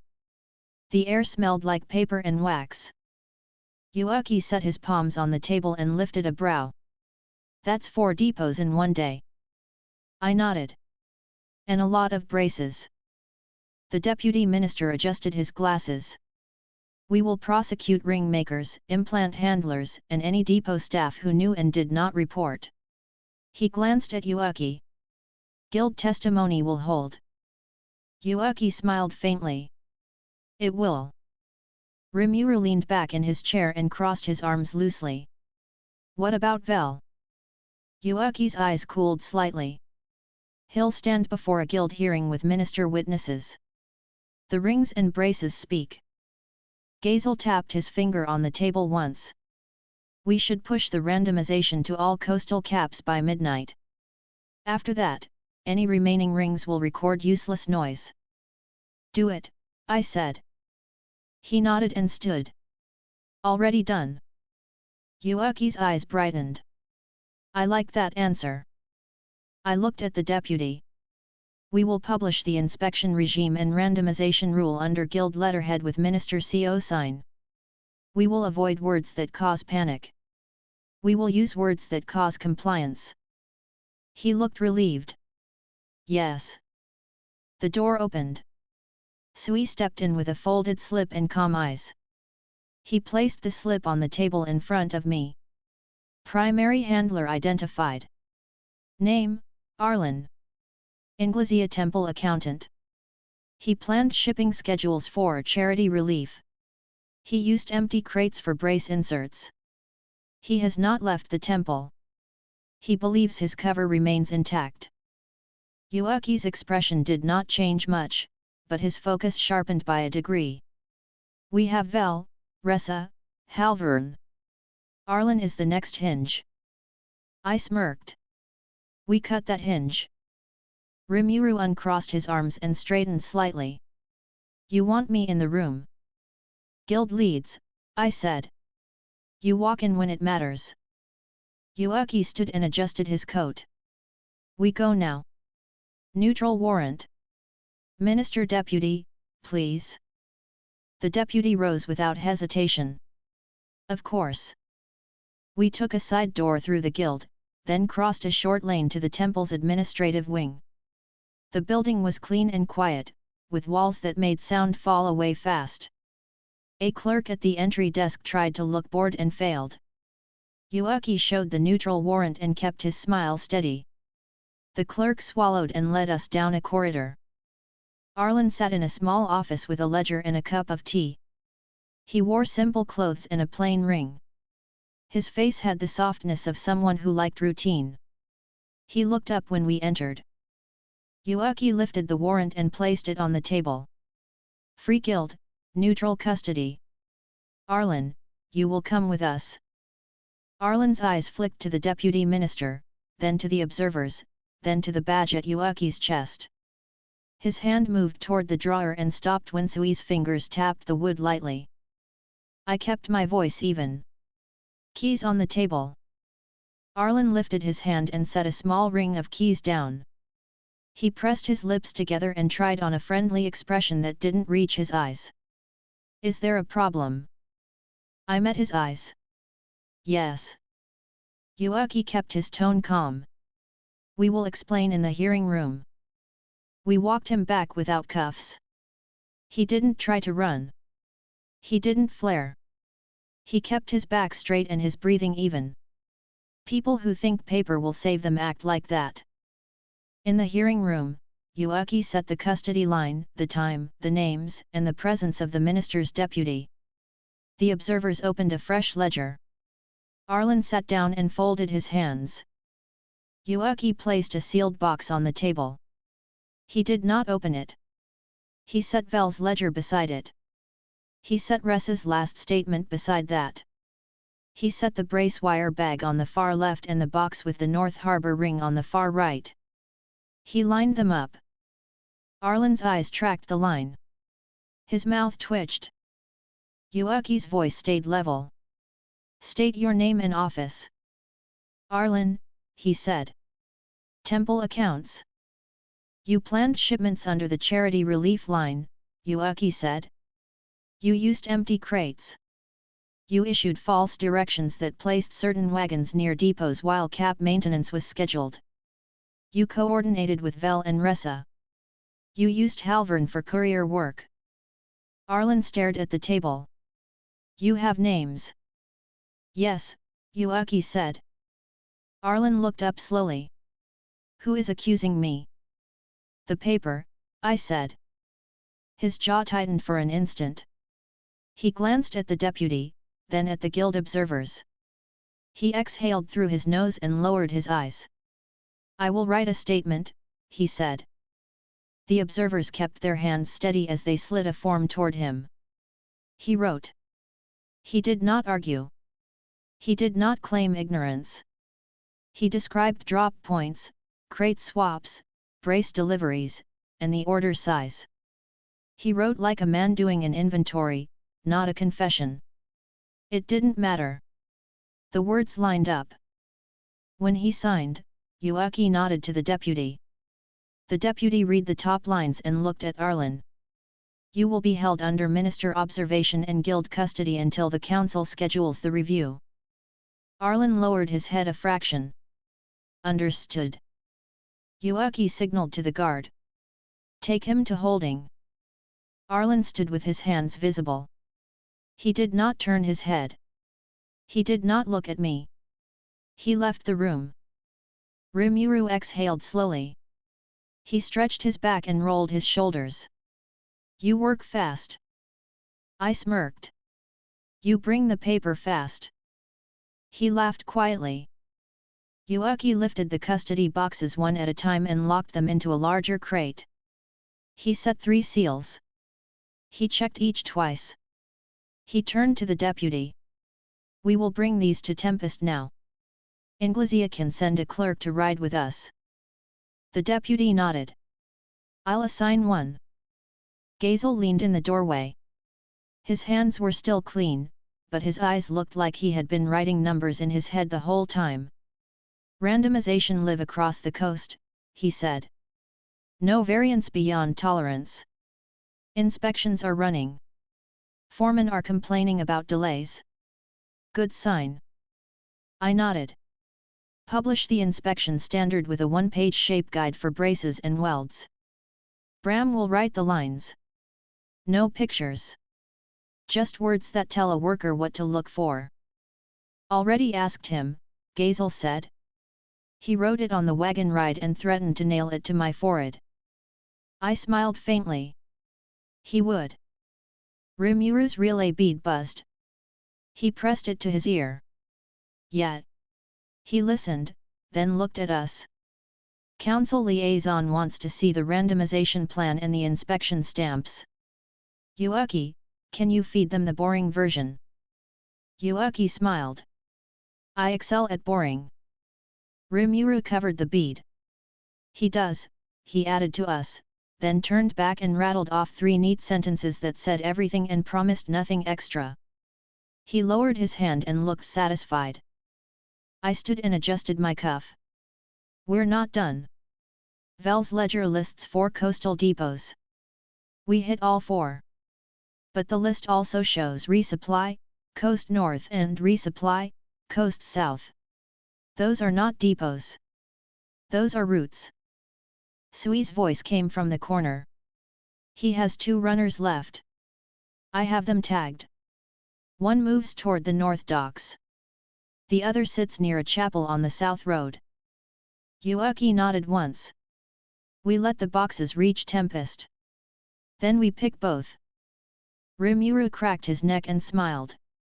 You want me at north or south? North, I said. I'll take south. Yuaki will straddle both rooms. Sui will be the reason no one runs. He grinned. Sounds like a plan. We split fast. I reached the south road first. The small chapel sat behind a row of shops. The storage shed on the side had a plain lock and a newer hinge. A man in a cheap coat leaned against the wall and pretended to smoke with no smoke. He tapped the corner of his boot with the other foot.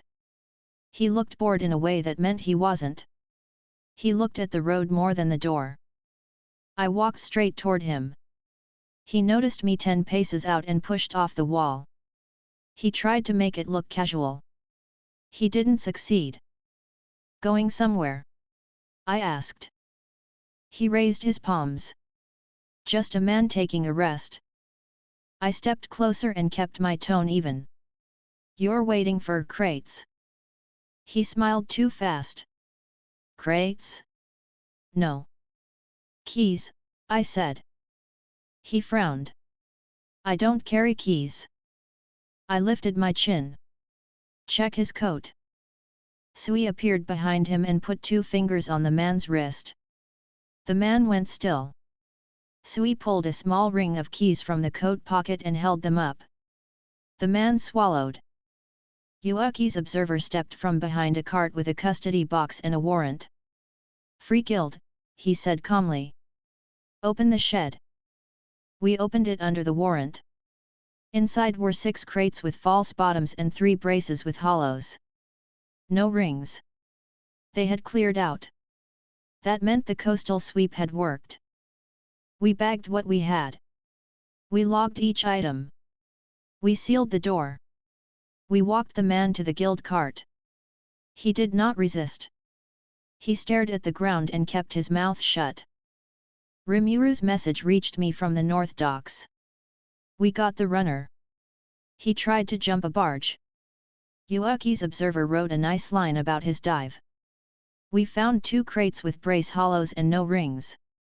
Looks like we cut the flow." "Good," I said. He laughed softly. "You sound pleased." "I am," I said. We regrouped at the guild by night. Custody boxes lined the wall again. The minister's deputy signed and left with a tired face. Yuuki leaned on the edge of the table and let out one long breath. He looked at me. "That's the line shut," he said. "Randomization in place. Inspections running. Rings seized. Braces cut. Handlers caught." I smirked. "It stays that way." He smiled with his eyes. "If they try something else, we'll just do this again."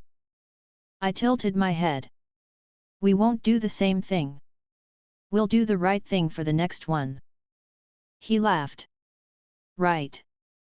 Rimura sank into a chair and propped his feet on the rung. He looked content in a way that meant he had already filed everything. I sent the summary to the council. Boring words. Clear results. Yuuki approved. Yuuki nodded. I did. Gazel rolled his shoulders and picked up a fresh ledger. "I'll run the next sweep templates tomorrow. West 9 needs a weather variant with the sandstorm pattern. I'll write it overnight." I nodded. "Send it to Zafar when it's clean." Zafar's projection flickered above the table. He looked steady. "Send it when it's ready. We'll apply without delay." I gave a short nod. "We're done for tonight." Rimura stood and stretched. Finally. I walked to the window and looked out at the city lights. I felt the relay lines hum through the stone, steady and even. The work had held. The line had held. The city would sleep, and the numbers would stay where they belonged. Everything was in order.